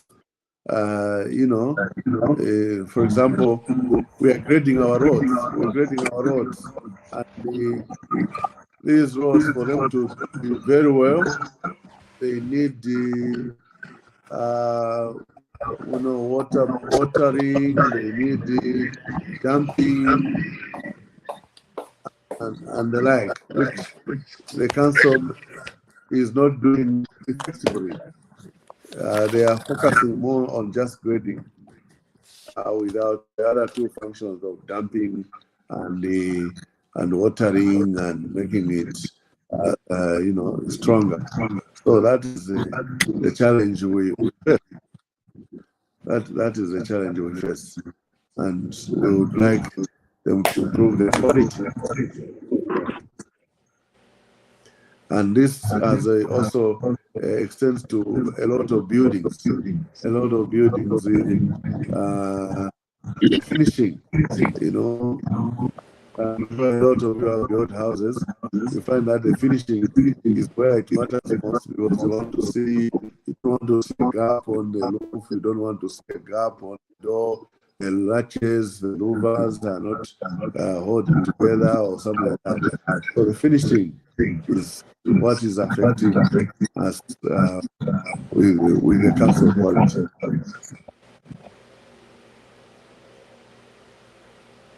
Yeah. Right. Can I add something to Mr. Chanda's question there? From my experience as a teacher, Honorable, I'm a guidance and counseling teacher at school. So what happened was, when the CDF committee came to approach the local people on the needs assessment, I made sure that most pupils who were in grade 11 and 12, the big boys and girls, I had to make them participate in that needs assessment to see whether they could vote. Ask me why I involved the pupils. There is a stream near the school which gets flooded. And when it's flooded, it cuts off pupils away from school. So when the community started to see whether it was necessary, I said, no. We should not involve you people who do not use the bridge every day. We need to use the pupils. And we got most of them. Yeah. And it passed the test. That bridge will have to be built from CDF funds. And later on, there's even a clinic that has been built across the same stream. So even the women now have come on board. So yes, many projects are there, but under resident PS, many projects, but the needs of the community drive what has to be done at that particular time. I yield. Yeah. And this is what we tell people. A lot of people, we tell them, go and ensure that at the zone level, where the community is deciding the priorities, participate. That's what you did there. Participate at the zone level, and that's where the pupils. And that's the development model. It's a bottom-up approach. Yes. But a lot of people want to bring projects to the MP to say, you go and do this and that. But it's no longer works that way. The way it works is that projects have to be identified at the zone level where the community meets and they prioritize, and then they bring it up until the office. Yes. Yeah. Well, Honorable, Rome was not built in a day. So hopefully, as exactly. This program continues, we will have people who are out there looking out for people on the ground, and we build on our capacities, and people are exposed to the many things that will make development in their own areas a priority and a mass. So having said that, my interest is on my little girls and boys in my community that are getting CDF scholarship. How many do we have? And how many of our people in these villages know that they can come to their local CDF,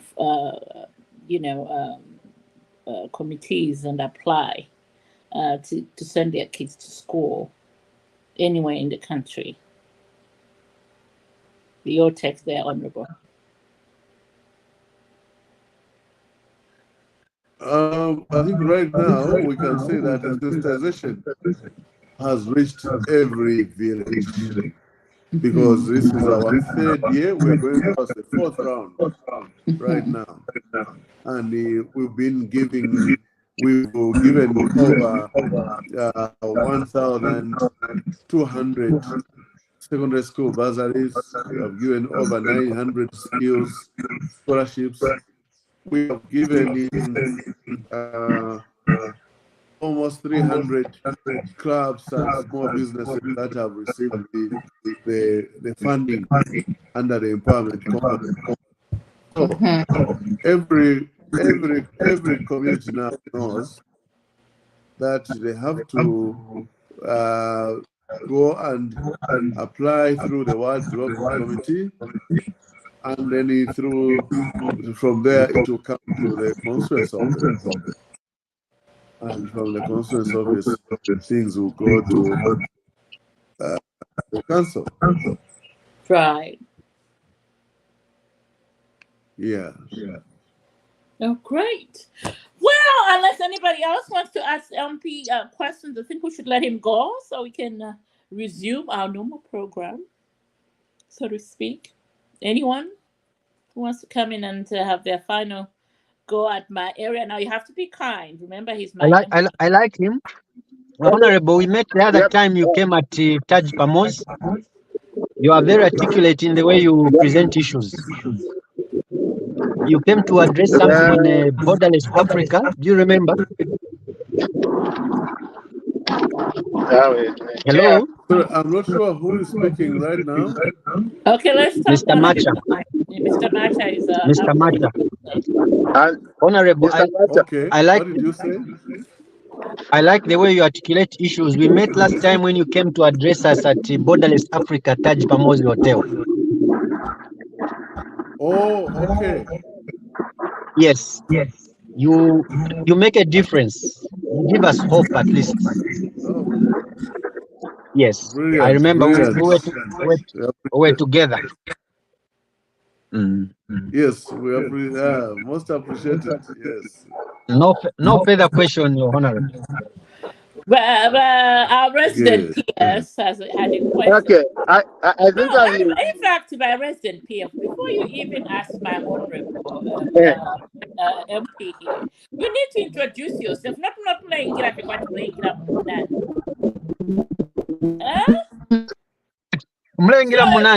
Introduce yourself to my honorable MP. I'm not new to him. Ask him. He knows me. I am the former PSC for Ministry of Labour and Social Security, former Labour Commissioner. He knows me. Yes. I know you. I know Mr. Kazia. Yeah. So I know Mr. Kazia very well. And we did meet a couple of times. Yeah. Great. The only thing that I heard was that the concern for me, for CDF, is that they put too many things on yourselves as a CDF. And it might, I know that yes, the intention is good. Everyone, I think, has said that. But there are just too many things that have been placed on your shoulders.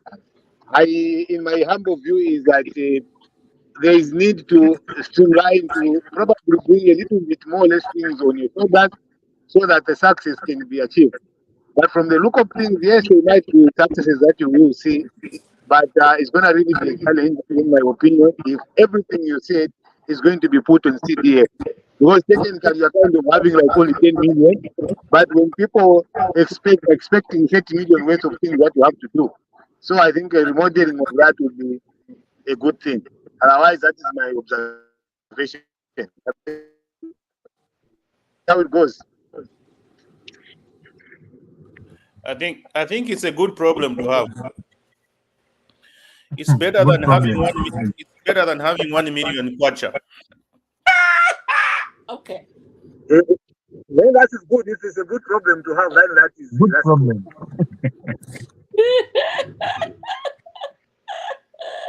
Okay, honorable, please come on. I'm so sorry, but Dr. Danny just gives me. Go ahead, honorable.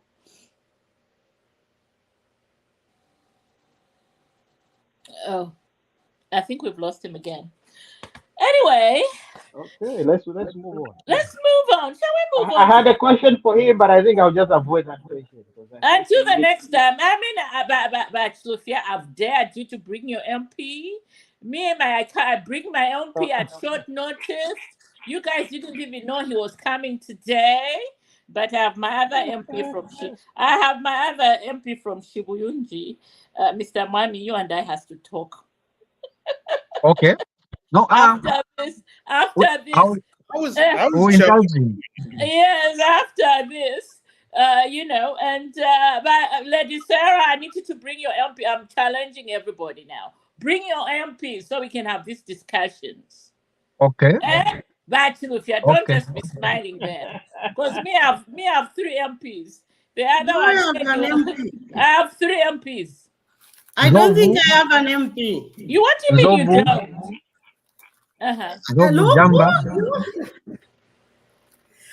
For me, everybody is my MP. Oh, okay. Me, I have 3 MPs. I can. No, me, everyone, Dr. Musanje, everybody is my MP, except one. Except what? No, me, I have only 3. I mean, I don't care about other areas. I care about. Other areas. Yes. I care about what goes on in Shibundi because I care about what goes on in Mbabala because I go there when I'm home.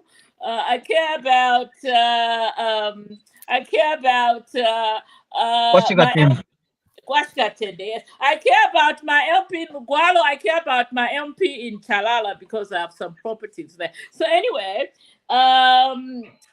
let's go back to the point of discussion here. And let's speak on. I don't even know where to begin. So we had in Parliament over a statement who I love her very much, our VIP, letting us know that I know Bakazia wants the names of MPs to be out like yesterday, but our VIP, Madam Nalumango, did tell us those names will be out as soon as they are arrested. So right now, investigations are ongoing. What's the hurry? I know you guys here. We've talked deeply, extensively about corruption and in the country, and it's exactly what happened a few weeks ago at the Anti-Corruption Commission. We're still waiting to hear what the president is going to do there. So maybe before all of you come on this bandwagon to speak on it, we have here my MP is back, Honorable Dr. Joseph Simpogila Sanjay. So just so you know, I know all his 3 names. Just putting all out there. Yeah. So anyway, I know we focused on Mbabala here, Honorable, but we want to talk on a national level now on corruption and our VIP's announcement this week, letting us know that the names of those ministers are indeed going to be mentioned in the public domain. Now, as a member of Parliament from Mbabala, your view on that, and the general corruption fight in the country. Have we lost it as a country? No, I think what has happened in this last 2 or so weeks was simply temporal. I wouldn't call it a setback, actually. I think I would call it maybe a temporary government because the corruption fight from His Excellency President Hakainde Hichilema is very straightforward. I think he's been very clear. He has given it all. He tried to put the best brains in terms of fighting corruption, putting a board led by Musa Mwenya, who was considered to be a very strong anti-corruption crusader. And they put Gilbert first and then later on put on the other DG. So when the president gives people a job, he expects them to do their job. It's and when things turn out wrongly, it's not because there is no political will to support.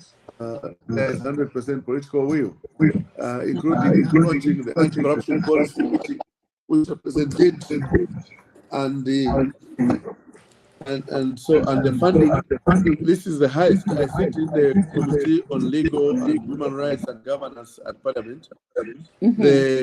This is the highest amount money received by anti-corruption, about 1 billion, which they were around 700,000, and they have received the highest amount, and that is the law enforcement. ACC received the highest amount in the 2024 budget, which means the political will was matched with resources to ensure that they do the job. And we have also seen the results now with the introduction of financial crimes court and legal adjustments to ensure that these cases are tried quicker, faster, and we're going to see more and more of the corrupt going to jail. The way we have seen already, we have had the Chemaga and others so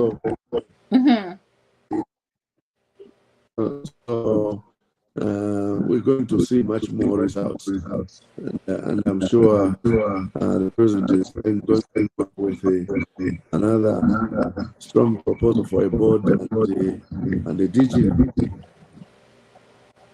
Great. And as for the naming of names of ministers, that is not, I think, the right thing to name people simply because they are alleged, because everybody is innocent until proven before the law. So at the time when somebody is arrested and taken to court, they normally they are named. That is the time when people name. We cannot name when we just say, "Oh, we started the investigating calendar," so we tell the world that no, we have started the investigating calendar. Then we are even arresting all his associates who are dealing with him and the like. That jeopardizes the investigation. So it is only prudent to name somebody at the time of arrest, to say ACC has arrested this one and they are now proceeding to court.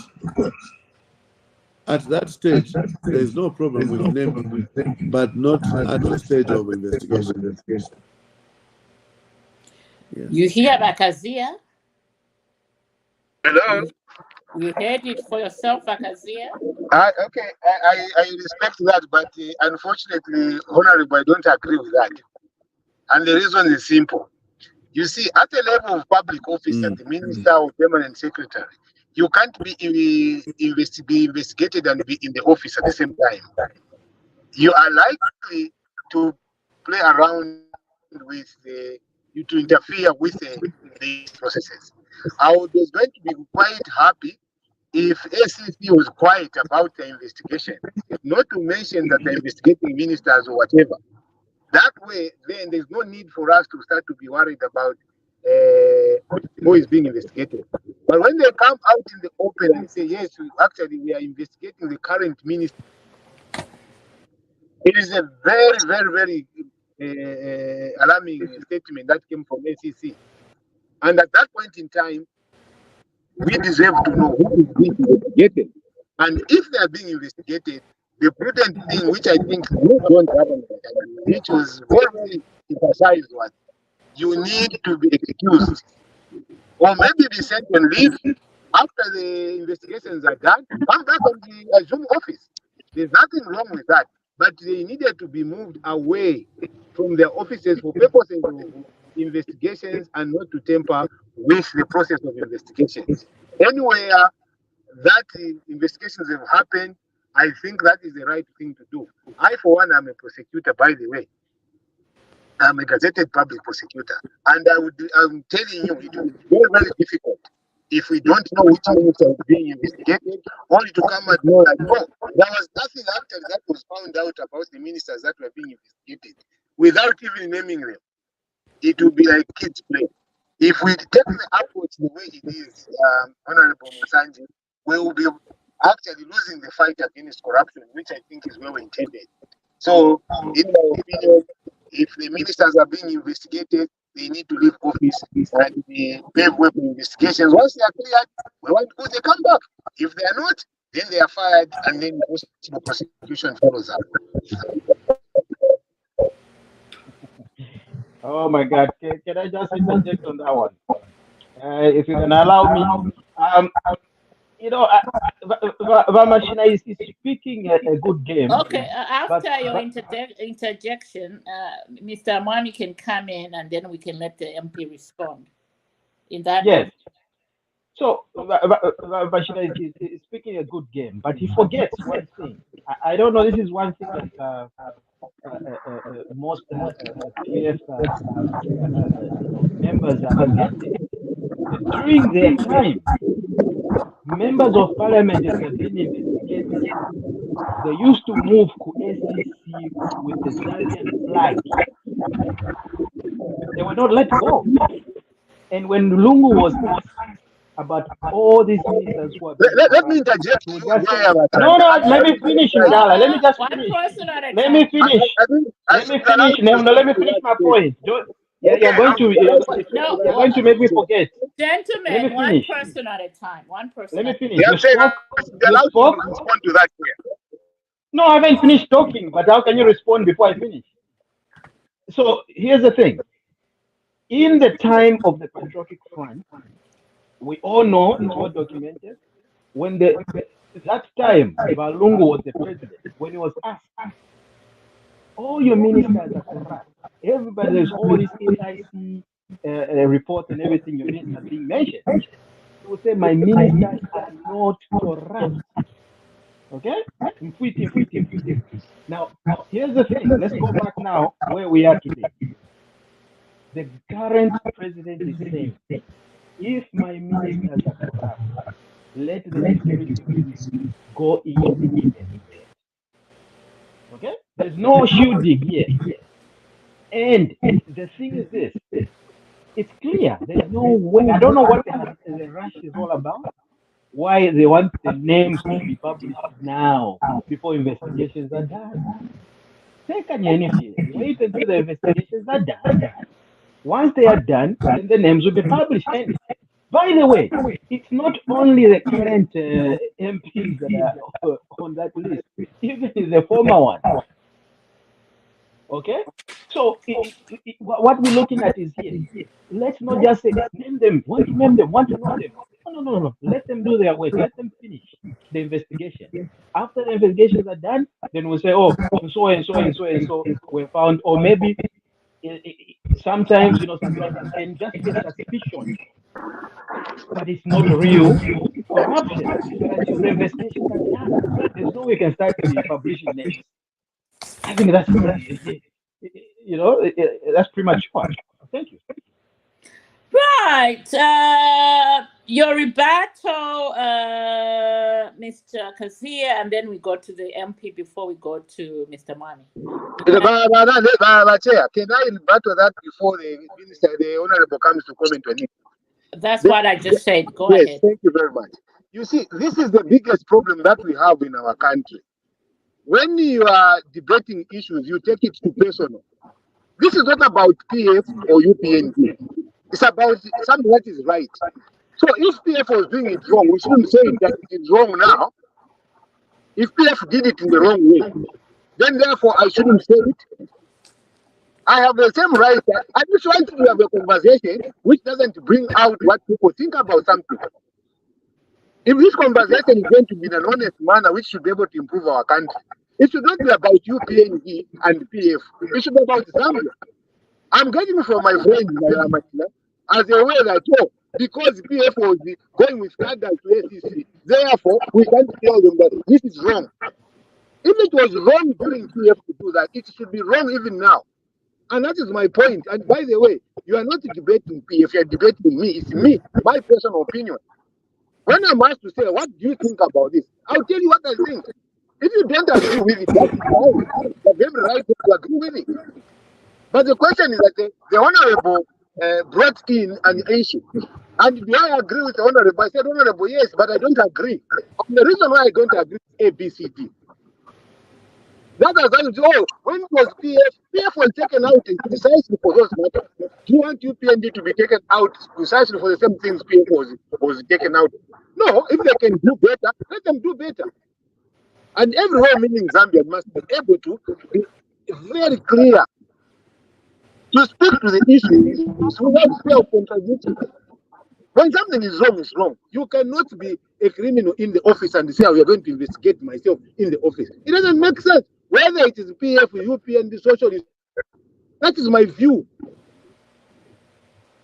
So right, our resident PS, we will agree to disagree.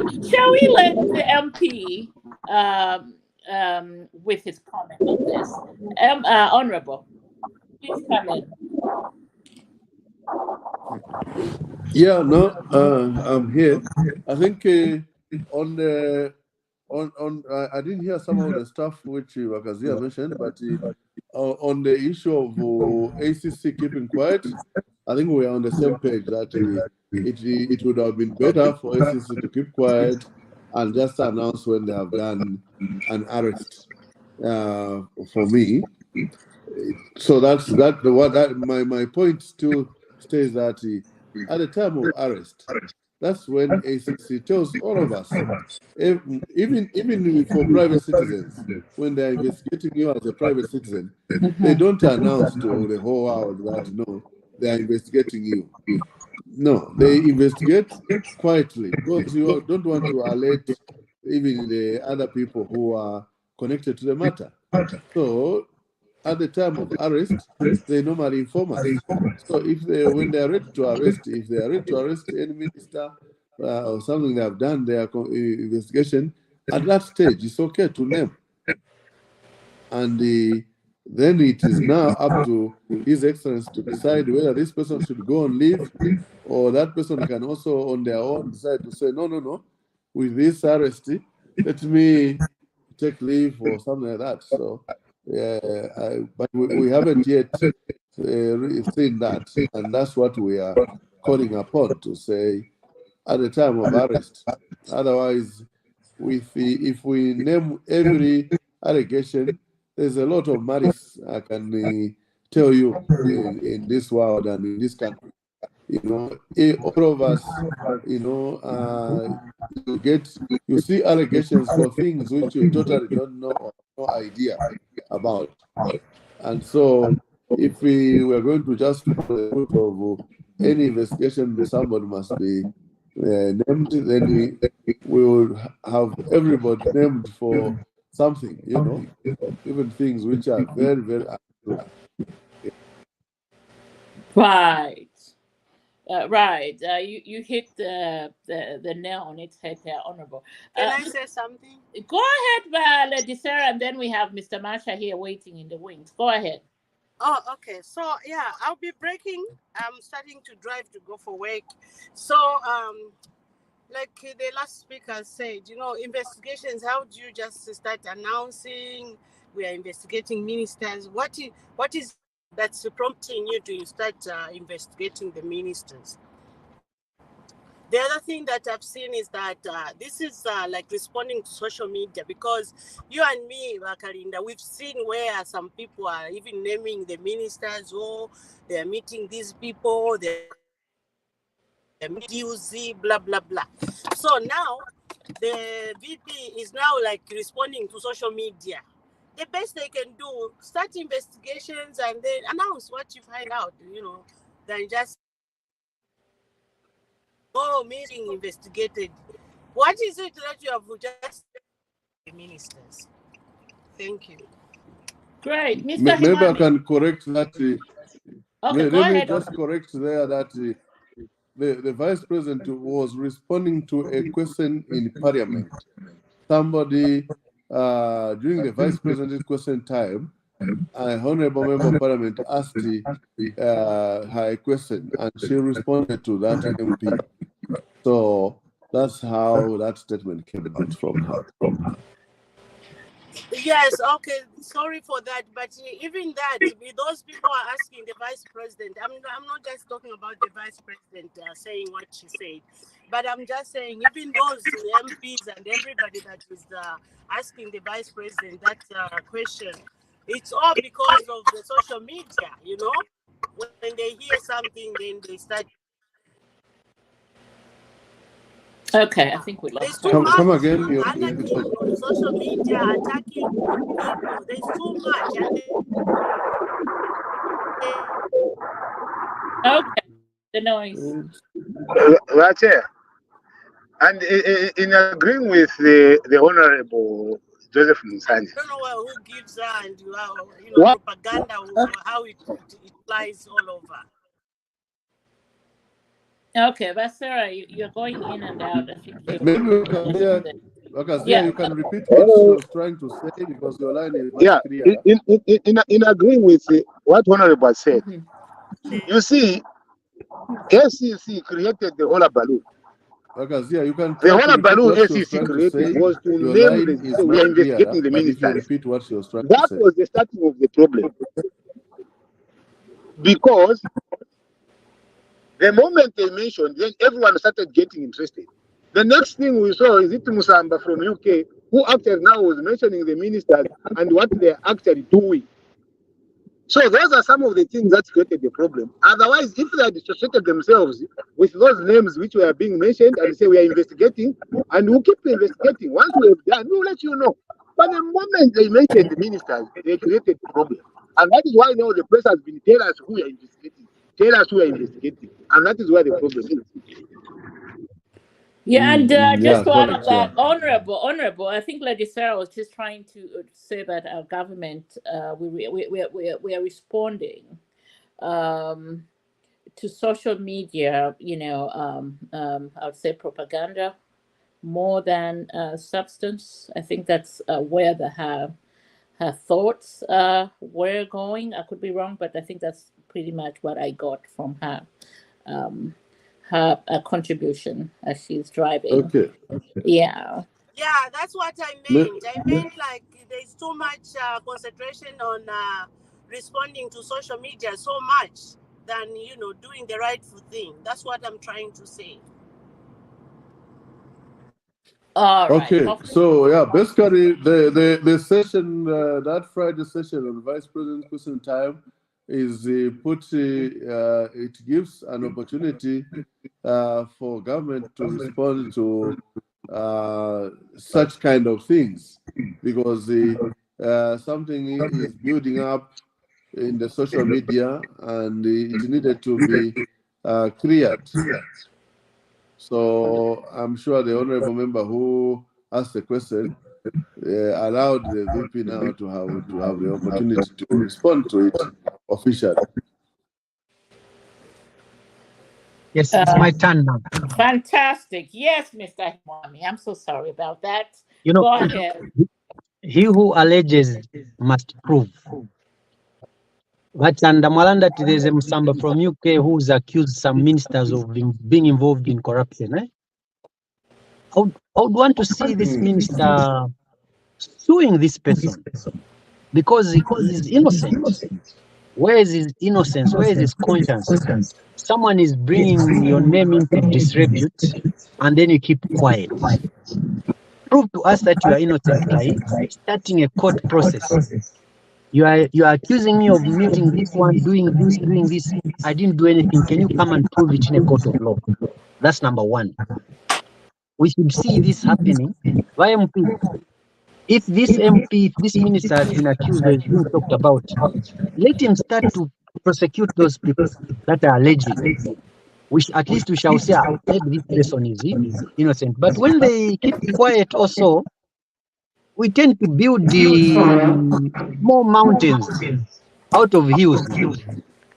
Then the other thing, also maybe based on just a moral conscience of someone, you think you have been accused or you've been accused wrongly.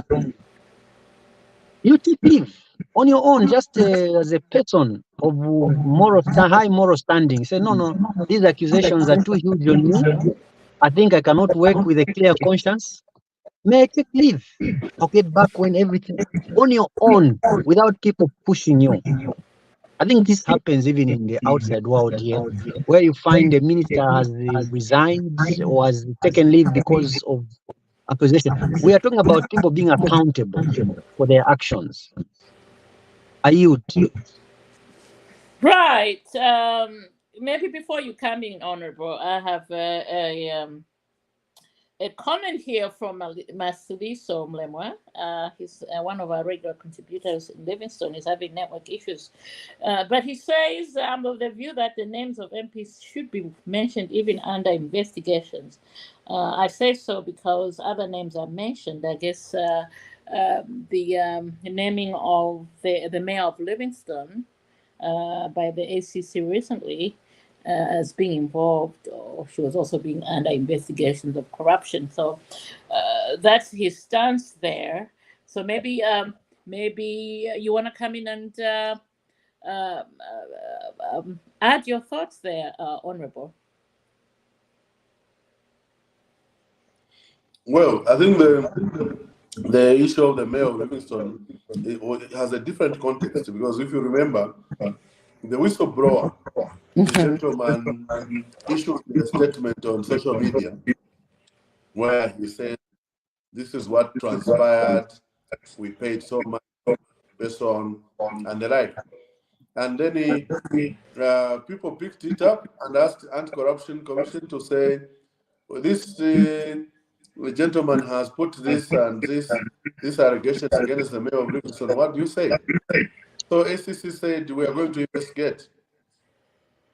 So they simply acknowledged that they had received reports from that gentleman who reported the matter. So it's a different context, because somebody reported to ACC, and he also at the same time reported to the nation. That person reported, did a double report. He issued his report to ACC and issued the report to the entire nation.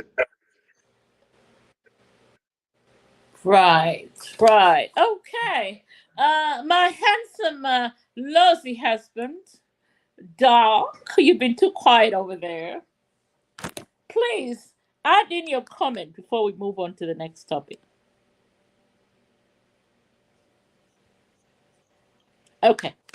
The Doc is busy with the in Puerto Rico there.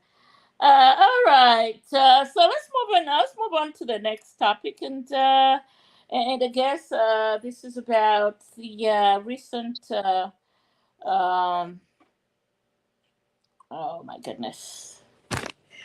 All right. So there was I mean, I think I'm glad that the Honorable is here. We had a report in Parliament about what's the name of the gentleman who is proposing to increase the presidential term from 5 to 7, and of course we saw State House and Mr. Clayson Masaka, the president's spokesperson, shutting down those proposals because every one of us here, I mean, I read that, I was like, no, this is not what we fought against. What's happening here? And the PF propaganda is just something else. Now, Kazia should be down for saying it, but I think this is them. Honorable, you sit in the House. Was there any proposal in Parliament about the New Dawn government and UPND trying to increase the presidential terms of office from 5 to 7? Maybe school us from there before anybody else comes in. No, you see, this country, we have gone to extremes in terms of abuse of social media. Correct. And the like. You know, because at no stage whatsoever did our group ever sit to talk about that. When the other week when we were at State House for a meeting with the president, one of the issues, it was a conversation. We had a conversation. One of the issues which was raised was the what are we doing about constitutional amendment for socio-economic rights, because some of us are coming from the rights movement. We talked about health rights, education not being just free, but to being a right, to make it a right to everybody. Remember in 2015, the Bill of Rights failed to be amended because of the failed referendum. Right. And then we talked about our vast constituencies. Those are some of the things we talked today. What are we going to do about the limitation and the like? So the president's response was clear. He said, "You put together, you are the parliamentarians, you are the ones who make the laws. Put together the non-contentious issues which you think need to be changed. And when you are ready, we can discuss them. And then we can move forward. If we think we are ready to move forward, it should be non-contentious issues that are bipartisan, that will allow everybody to come on board."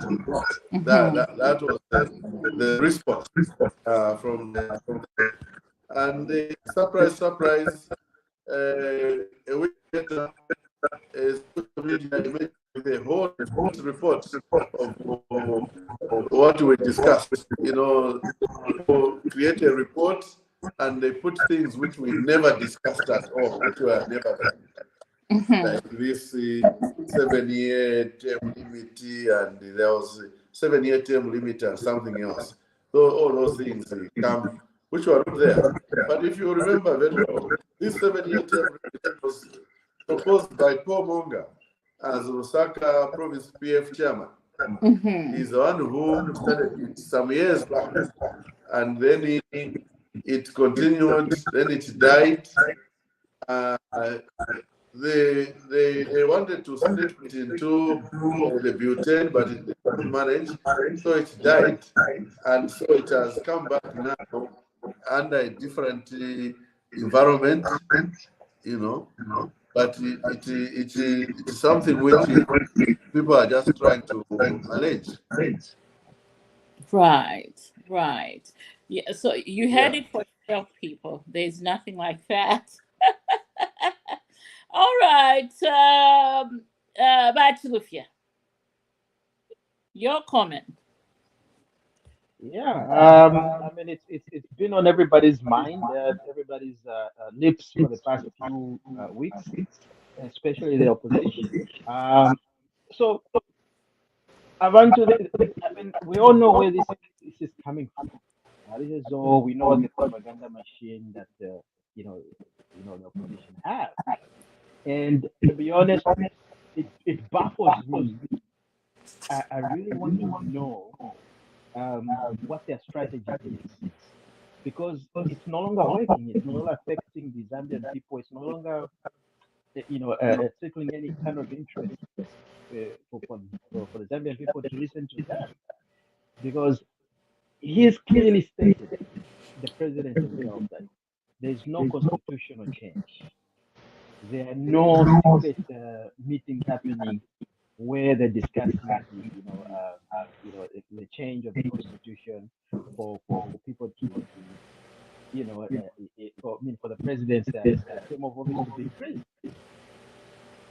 And it's it's because the 9 ministers that were that have been found with cases, it all started from that. That's why it's like you're just dreaming. It's like a dream, Wavuka kwati mukiloto basanja mukati. No, I think twala bepe this week nga twalamuka chentu bepe awe nawe vile tunovugana na MPs awe the reason is this nabekana ya patebo n'amakalamba. Really, is this how you're discussing policies by coming up with this kind of situation? It just doesn't make sense for the ordinary Zambian. Me outside looking, I'll look at it and say, this is only pure propaganda. Chapwa. I mean, you don't even need to explain a lot. Any Zambian, if you ask them, they'll be like, And this is not the case, and this cannot be the case because the constitution is pretty clear. You know, even if they wanted to do it, I mean, well, why would they do it? Because we know the PF is a dying, it's a dying dinosaur. I mean, it's dead already. I mean, we all know. Nobody wants to Moribund. compete with. Nobody wants to compete with something that's already dead. So why should we go through all these things just to make sure that we change the constitution? Like, but they don't even have a president. They've got 3 presidents right now. It's a 3-headed monster. No, that we're dealing with. corrections, Bachirufe. Yeah. They have 4 presidents now, but Well, that even makes it worse. oh, keep going. That even makes it worse, if that's the case. Even better. So, you know, so why would we compete with such kind of an opposition?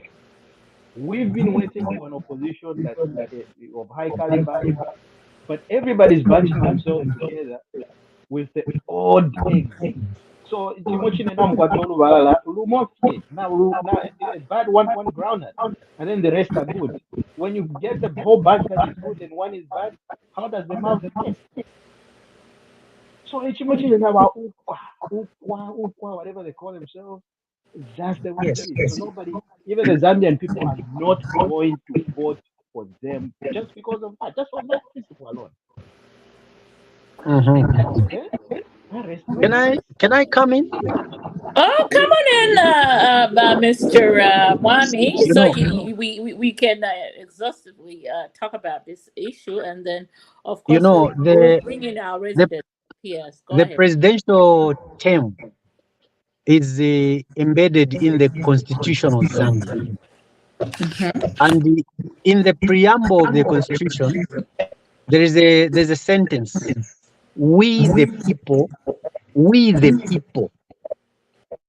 Yeah. the people, through a plebiscite or referendum, should be the one to talk about that 5, that 7, if it's 4, if it's 3. Not an individual who just wakes up and says, "Oh, Monga, come on, let's be sober about these things." It takes we the people, not I the individual. How many people did he consult for him to even come up with a statement like the president wants a 7-year limit? Like you said, the social media, we need to take it with a pinch of salt. Social media, people are using it to tell lies for breakfast, lies for lunch, and lies for supper.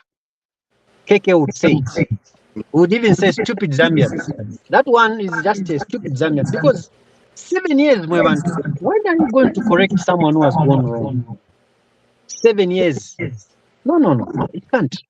Another 7 years, that's 14 years. So 3 terms, 2 terms, 14 years in presidency. No. We the people. When it's right, the people talk. They'll ask for 7 years. When it's right, the people will say, no, 5 years is in fact too much. Let's bring it to 4 years. I yield. Right, our own resident, PS. Your comment on PF propaganda. I know you won't agree with me, but I agree with it. The PF propaganda that the new Don government wants to increase the presidential term of office from 5 to 7. And of course, go ahead. I did not see where the PF said yes, you want to increase, but because there were some sections of the society who were saying they should increase it to 7 years. But I don't support that either. You see, for me, if I was to propose, I would propose for one 10-year term for every president. That's all. One term, 10 years out. Because, and the reason is simple for me. 5 years, presidents don't know anything about governance. They would not know what goes on in government in 5 years. They are usually running the processes. After 5 years, then you see them know who are the crooks, who are the crooked ministers, who are the crooked permanent secretaries, who are the members of parliament that he can trust. So he will learn more people after 5 years. But there's no time for that when he's being kicked out.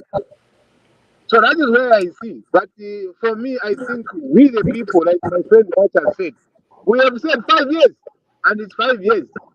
There's Yes. no extension, nothing like that. So if there is the issues to do with planning for 7 years, that should be fought and it should not be acceptable. Right.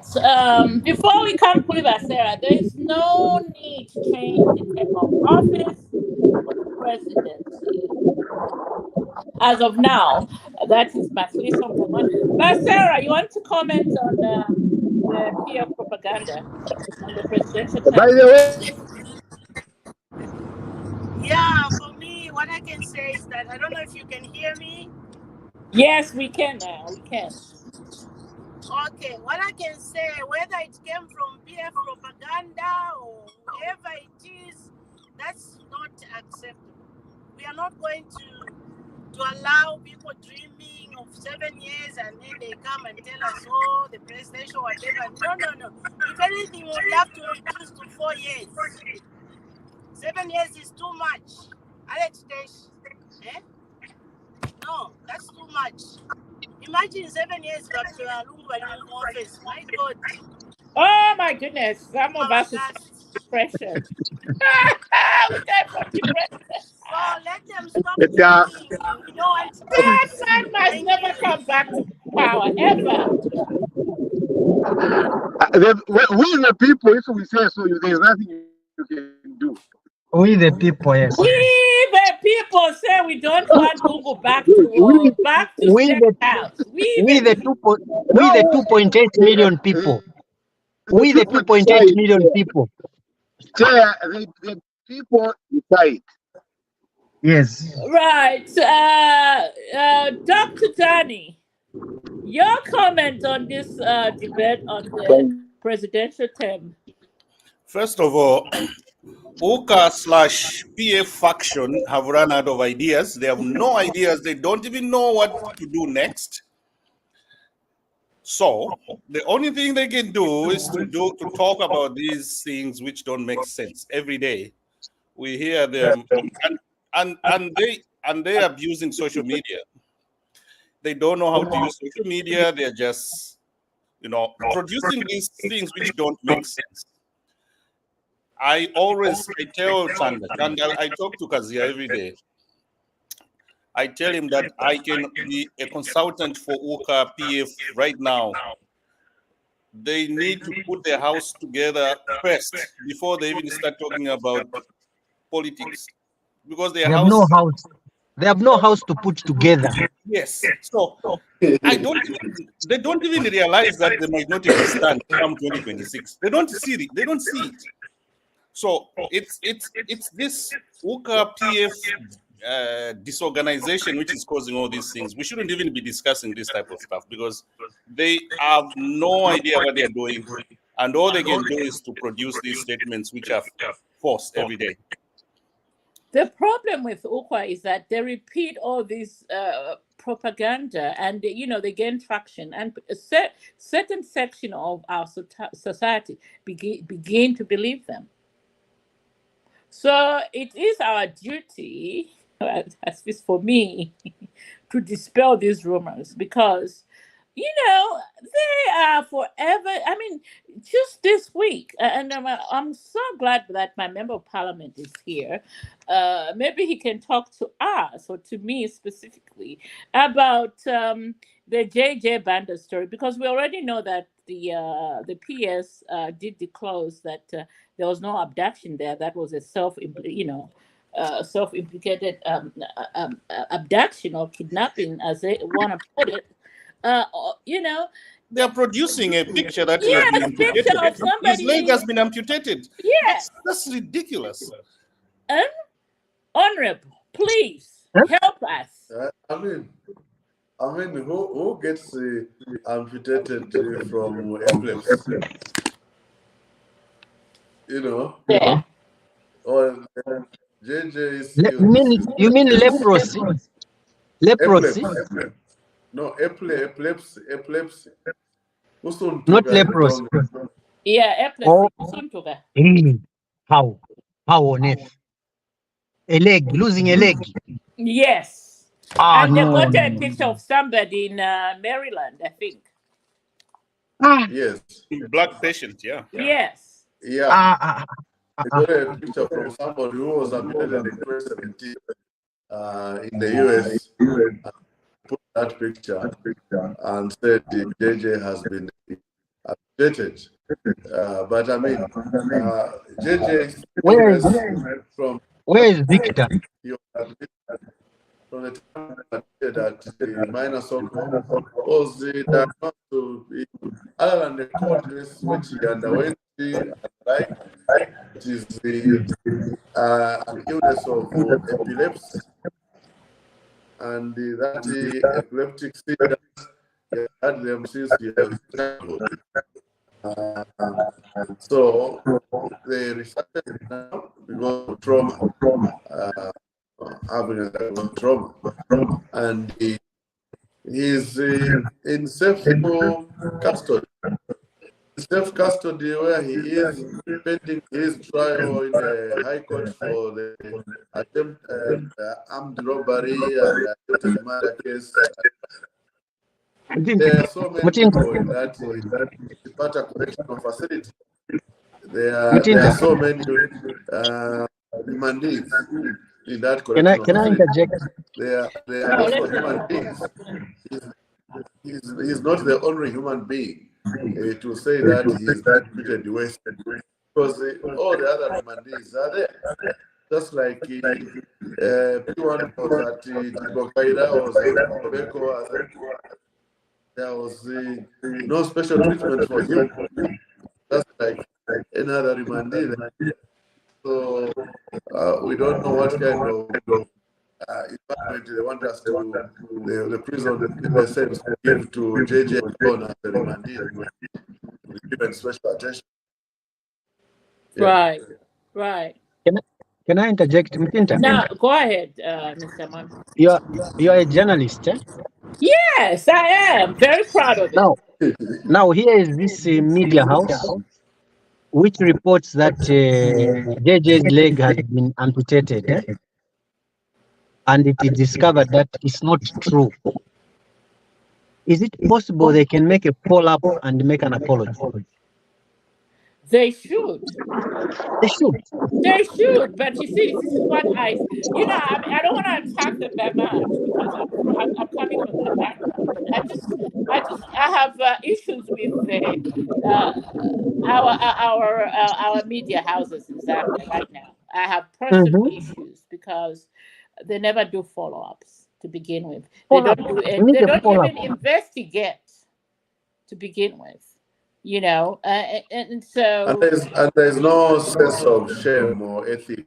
Yes. In a lot of our media houses. Yes. I mean, the other just last week they were reporting about Kabulonga girls being abducted, and when the investigation turns out there was no such a thing, but people had reported about it.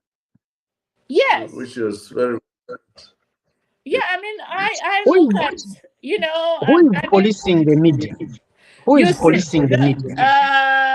The thing is, there are two organizations. Okay, you have the Zambian Union of Journalists, which is the government, and then you have the independent one on the other hand.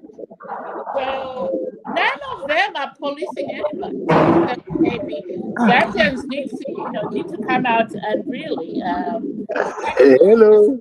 These media houses. Yes. You see, yes. Yeah, I will start with the issues of JJ when I come to the media. The issue of JJ makes it very saturating for any Zambian. I don't think JJ has been treated fairly. Oh, here we go. No. You have to hear me out on this. Yeah, go ahead. We have answers. I'm not saying that you change what you might be doing, but I can assure you, at the end of it all, we're gonna learn about a lot in that matter. There is nowhere where a person will be treated like that is a lawmaker. He might have been taken to court and quickly get that case to be disposed of. There is a lot of unanswered questions in the JJ case. But anyway, we will let you time will tell as things stand. On I mean, the issue of the media, the journalists and others, the new pattern of lies. We create people who wake up, they manufacture things that don't exist. Whether be it just ordinary citizens. And just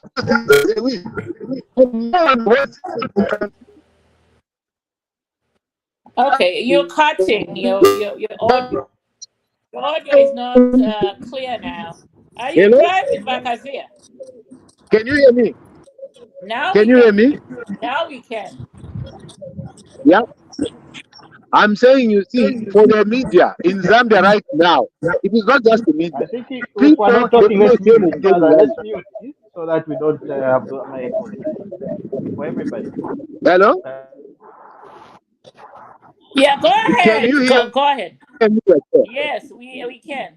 Yeah, I'm saying in Zambia right now, sense of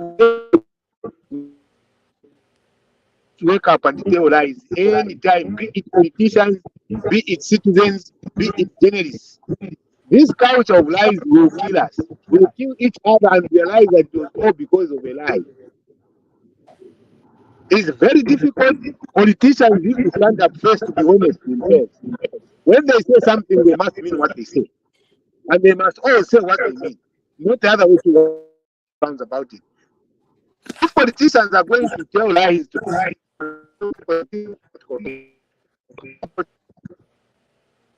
Okay. Yeah, your sound is gone again. Bakazia, you're driving. Anyway, before Bakazia came in, we were talking about the media. I think it's time Zambians really hold the media fraternity in Zambia accountable, because the kind of things that I read and see week in, week out, it's just so sad. To think that my fellow journalists, they're not even spending time to investigate, and get the story from both sides of whoever is coming up with those stories. It's such a sad situation, and this social media is not helping us, because I understand the concept about school, so wanting to be the first person to break the story. In my time, and I can probably say that I broke a lot of stories in Zambia, but they were always factual. You see, but I don't know, this media we have in Zambia. I don't know the training we're getting. We're getting from our. I don't understand it. Yes, Bakazia.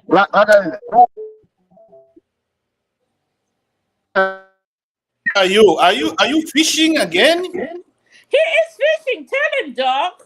Stop fishing. Come to your house and talk to us.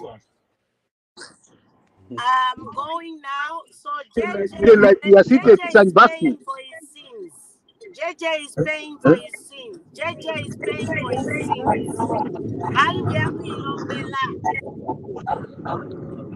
Yes, tell him. Yeah. Tell the Zambian people that JJ, he organized his own kidnapping. I am convinced. No matter what Bakazia is saying, JJ organized his own kidnapping. Period. Nobody kidnapped him. No, he did. He did organize his own kidnapping. This was OPF propaganda, and as it is, JJ is better dead than alive to the PF. Atimbwe yaite mpashi nokuvuva shamuvuva mwali komfa pakasenya kwa chimbwe yaite mpashi nokumuvuva shamuvuva. That's it. Let him. It's time up. It's No, payback time. he's dancing to the tune of his own medicine. Yeah, I mean, it's look payback at it time. this way. Okay, just for argument's sake, just for argument's sake, let's just out of the blue say he was abducted. Okay, but the funny thing is this: he when people were trying to assist him and help him, people that as member of parliament, they were like, look, because I mean, look, as far as we know, politics to TV and parliament. But outside that, members of parliament, you all meet, enjoy coffee together, enjoy tea together. You're friendly with each other. Okay, aside from politics. Now he called upon two people, including the former health minister, to say, I need your help. In that process, he started recording them. Now, Umuntule fire help. What kind of vendetta do you have for you to start recording a conversation? So the economic monitor is a wrong thing. This is a very wrong job. Because if really you're guilty about something and you need help, you just no guys, I need help. You can't start recording because obviously now what you're trying to do is trying to incriminate other people, bring them into your conversation when people are just trying to help you. So I thought to myself, oh wait, you want to just digging his own grave. That's what he's doing. I mean, if I was him, I would just say, look, it started off like this, but I've just realized that I made a bad choice. If they were trying to use me to propagate this story, but look, I am sorry. I mean, everything will be over. But look at him. He wants to come out to look like he's a champion. At the same time, with a clip himself, he starts crying. Oh, I'm sick. Oh, I'm shy. But look, the main problem is this. Can you push it to one point? The main problem is this. Why is the opposition, especially that mentioning the president name? JJ Banda is no significance to the president of Zambia. He's got big and more difficult pressing issues to think about than to say, oh, the president has issued orders to arrest JJ, has issued orders to why? Why would he do it? Doesn't even this is the propaganda I'm talking about. Like the things that appear from this, it's not making sense. It's not making sense. Why the whole big president of a country with all his power and his might? Just think about a small guy in Petauke, JJ Banda. Come on, man. Come on, let's be honest. Let's be honest. All right. And it starts from the actual story itself. That's why I said, look, this JJ thing, it's a organized kidnapping. He was trying to get, I don't know, maybe likes on social media, or I don't know what he was trying to do. And the PF, the leadership jumped on it, trying to gain mileage out of it. Because who calls? Can I say something? Can I say something? Let me finish. Who calls somebody to bring him a pair of new clothes while in abduction? Tell me that. Who calls somebody? If you are abducted. Is it a priority? Exactly. And Maslow, where he was according to Maslow. Yes. According to Maslow hierarchy of needs, where do clothes fall in? Yeah, and why if you are abducted, why are you being found at an area sympathetic to your party? If the way I look at this, it's like JJ read James Hadley Chase novels. He didn't understand. He didn't understand it. He left it on the way. All right, you see,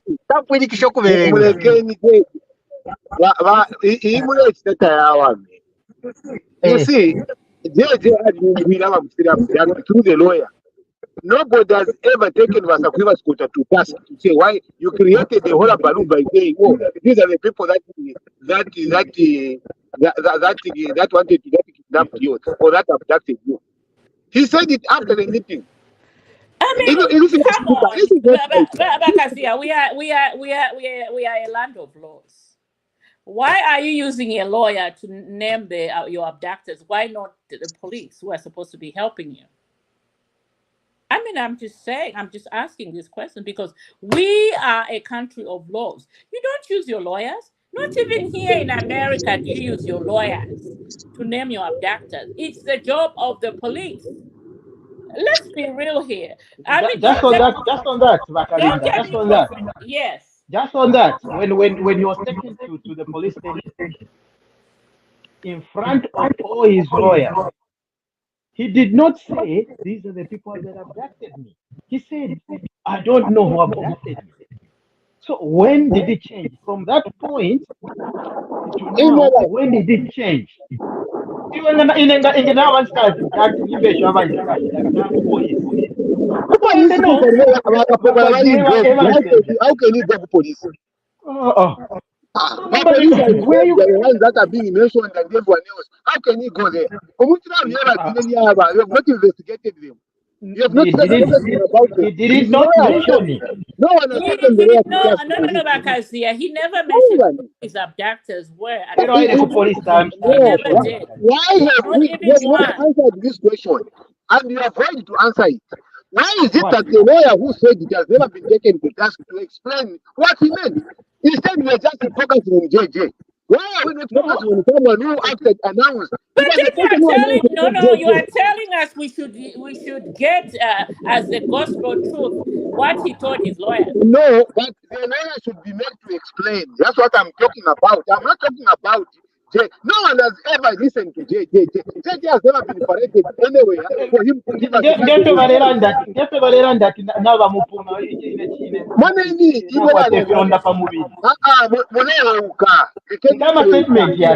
What about all those statements? This statement is that JJ is picked up his calling by PF. When JJ was picked up Bakasia, the first people he called was even. Let's be honest with ourselves. JJ has never been paraded anywhere to tell us. You know that. Why don't we parade JJ? So tell us. JJ himself has paraded himself by recording the information PS. He paraded himself. And I'm saying, according Okay. Thank you, Steso. Can we get some wisdom from Sanjay? Okay, yes, let me bring in my yes, honorable, come in. He's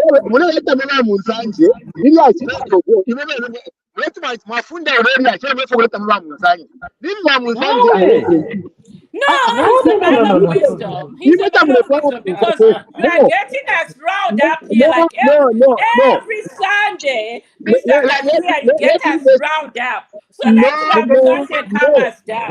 Vakazia.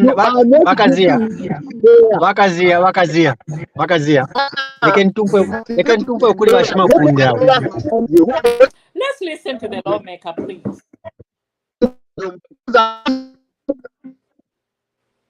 Continue fishing, Bakasia. Let's listen to the lawmaker, please. Honorable, please school us one more time. I'm sorry about the shenanigans because we get emotional over here sometimes. But school us, please, Honorable. No. We have thick skin. We no longer get emotional. So I think the matter is straightforward. He is before the courts of law, so he's in the hands of the courts, and the courts will hear him. If he's innocent, he's gonna come out, and if he's not innocent, then definitely they will keep him there for longer. The rules of justice, they grind slowly, but they get there. Just like I think we had the other cases that happened during the campaign again, Chilangwa and our elder Aristotle. So that's how the courts operates. Right. What is important is that people are being given a fair opportunity to defend themselves, and they have their lawyers and all that. Yeah. So justice is prevailing. Oh, brilliant. Oh, yeah, let me take the emotions out of this. But let me read the comments here from Masiliso Mlemwa. He says JJ could be suffering for his own sins. Yes, Masiliso, you are absolutely right. Yeah, people, permission to leave. Yes. We know it's too late for you there in the UK. So Yeah, we'll catch up later. Thank you very much. See you next time. All right, shall we now wind up this discussion? Because, gentlemen, I know we had a lot to talk about, but 3 hours is just too much. It's Sunday over here. It's 5:11. Somebody has to go do some grocery shopping before the week starts. I'm just saying. Shall we come to my favorite topic of the day, which is the rant? How about we start with and basically the rant over here, Honorable. We just talk about what's in our heart. It can be any given topic. We try to unwind that way before we say our goodbyes to our viewers here. So let's start up with you, my resident PS, because I know you have something up your sleeve, and then. Mulemwa, if you can type up your round for this evening, I'll read it out for you. My rant is very simple. Don't change the law which protects Zambian workers. No matter what happens, Honorable Musanji, I do not expect you to support any law that is going to disadvantage the Zambian workers by not being given preference for anything. You need to defend that law so that every Zambian is given preference in everything. Everyone who is out here in the diaspora will tell you what I'm telling you. In employment, first is a citizen, a permanent resident, and then a person on work permit, and then the rest fall back there. There should never be any time that you play around with that law that protects the Zambian workers. Please do not start that law. Fair. Fantastic. What did Chanda mean? He's speaking like Jesus now.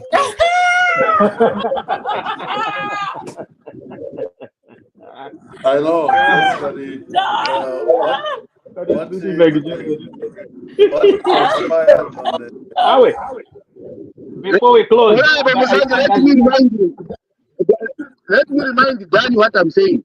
What I'm telling Danny is that that law in the Minerals and Development Act, which wants to be amended, it should never be a law that disadvantages the Zambians. So, in case you are not aware, Dr. Swaliso, what is happening is that there was a matter that was taken to Parliament to amend the Minerals and Development Act. And that law was going to remove the clause that gives preference to do business or employment in Zambians. It was going to be left free for all. So that is the law that I'm saying. Honorable Musanji should never support that. I know he's a man of integrity and he's not going to support that kind of thing. How true is that, Musanji? Yeah, I think it was sneaked in last minute because we just it wasn't just amended. Wasn't that law just amended recently to allow Zambians a percentage? Honorable, you want to come in before you give us your rant for the evening or for the week? I think that there are two things which two legalities that have happened recently. One is the Federation of Employers had some proposals. They had some proposals to the Employment Act of 2019, which they took to the Ministry of Labor to try and prompt an amendment to the Employment Code Act. And once consultation started, there was rejection of those proposals. The Labour Minister withdrew that proposal immediately. So that one never even came to Parliament. It ended up just at the consultative stage in the ministry. So next, the other one is the Minister of Mines brought the Mineral Regulation Authority as a new law because we need that law. Now, in that law, there was trying to bring together some of the other laws into one law, and that's where there was the 20% labor to locals in some one of the pieces of the old law. Now, what the ministry argued is that this 20% is already covered under citizen economic empowerment. To say, if a local company when bidding showed citizen ownership, citizen local ownership, and the like, they're entitled to this 20%. So we don't need to have the same clause in this Mineral Regulation Authority as well. Maybe it becomes duplication or duplicity of the laws. So can we not have it here? But then that also was rejected at Parliament level. That's where it was withdrawn to say they go and relook at it.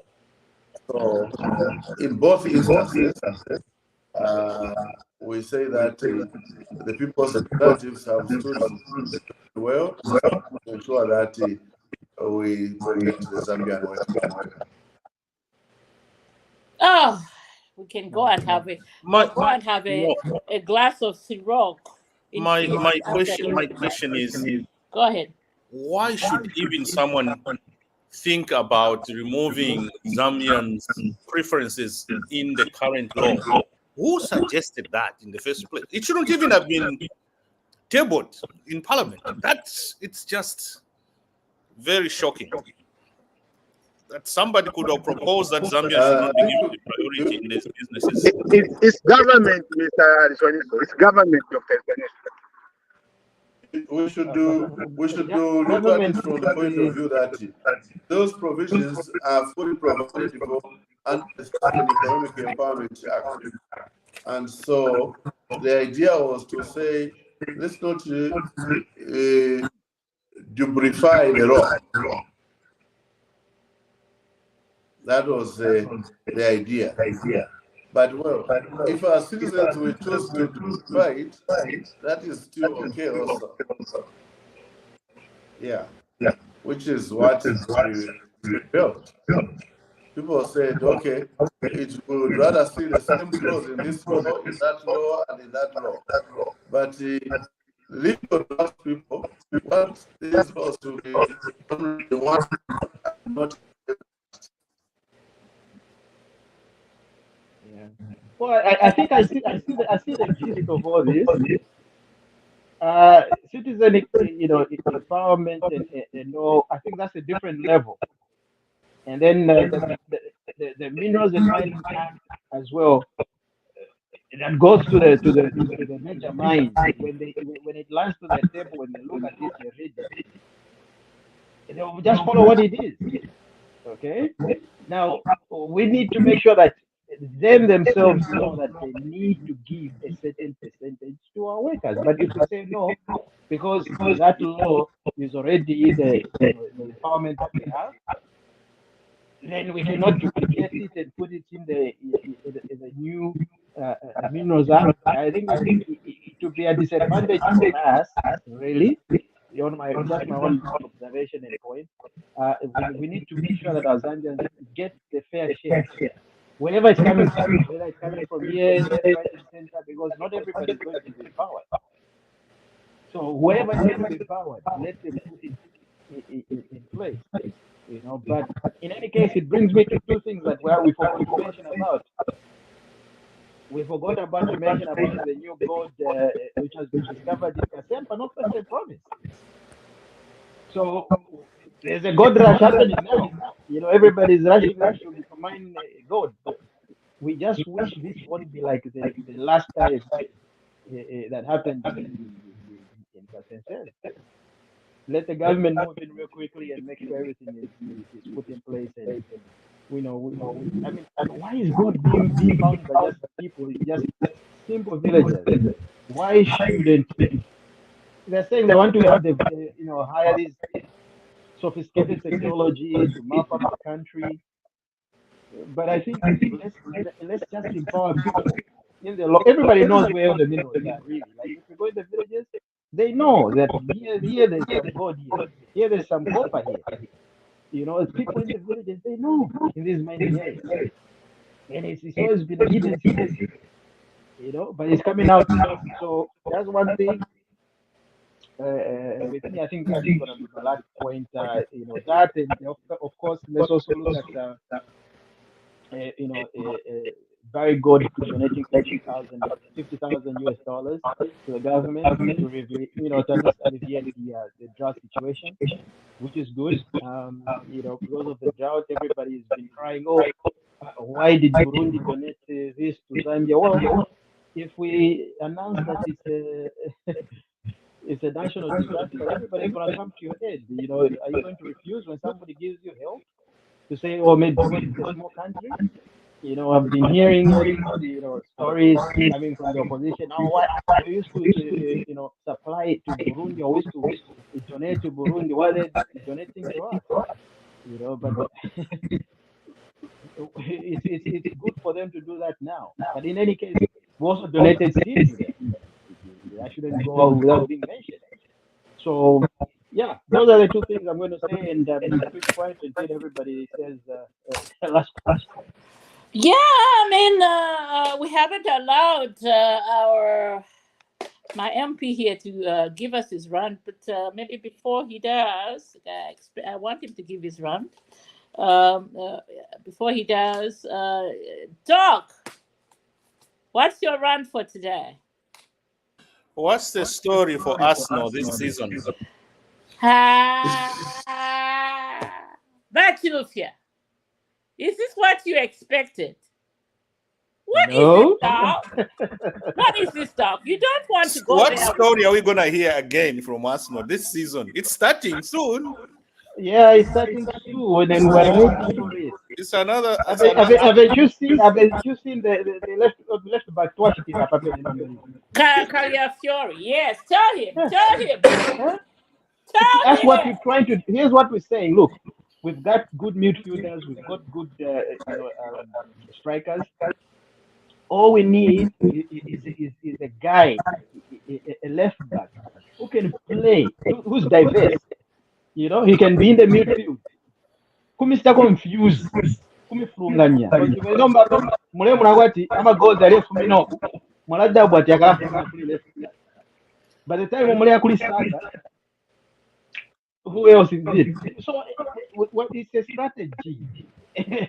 We're planning for bigger things. They're still rebranding. If we are going for number one, we're going for the goal. Season after season for 20 years. But you have been rebranding for the last 6 years. We are listening to the same excuses. All right. You have been rebranding for the last 4 years, Vanny. Let's just accept it. If we are going for the top one this season, you should look at our progression levels. Yeah, anyway, let the Honorable do his run for the day. Honorable. Yeah, okay, yeah. First of all, just a small check on that Arsenal. How about Timber? Because I think he's going to be the new number 3, isn't it? Yes. Who came in and broke his leg, and now he might be back to that. That's where it's going to be his main season.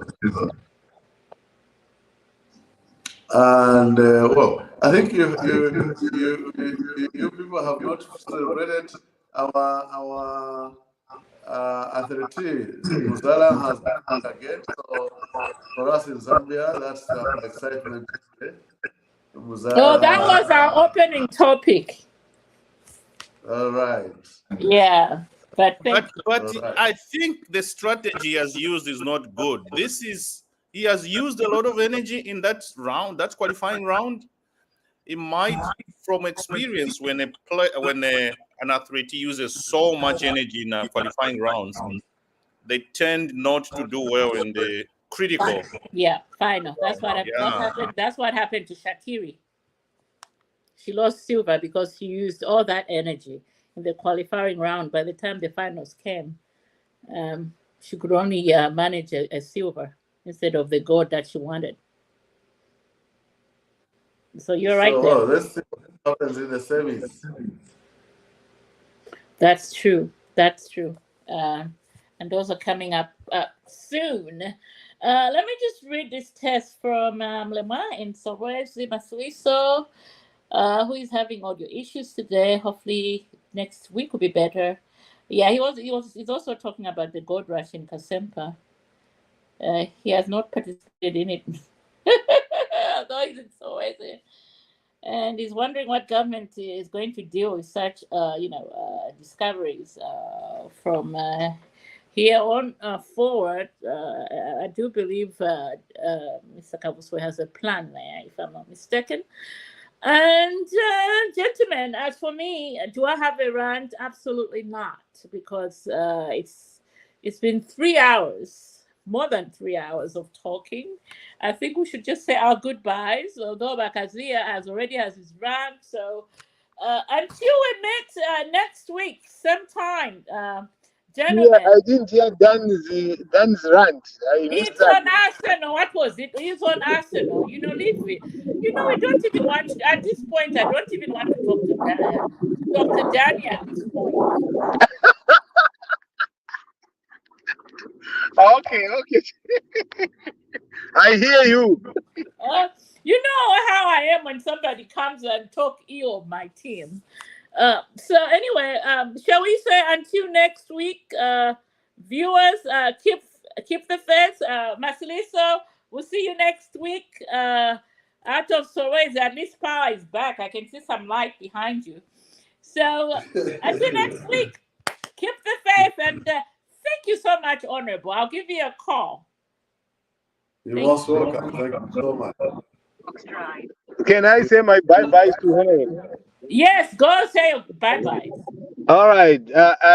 Me and Danny, we are always quarreling honorable. So don't think what he says to her if it involves me. We fight like crazy every day. But we have maintained this friendship for many years. So we kind of go at each other's neck. So at one time I would jump on his neck and stuff like that. So we are always fighting. After this, we'll be talking for another 2 hours. That is how we relate. But thank you very much. Yeah, I'm very happy that you came in, and I hope that these conversations are adding some insight to some of the things that we need to work on as government. All right. All right. Thank you so much for that insight. Definitely, it's good always when we get feedback as government. I think the sad thing definitely is the way I mentioned that social media is things that are created and being alluded to this and they are not very true. And I think what we need is for us who are privileged to guide the ordinary citizen who wants to see things done properly so that we do things correctly.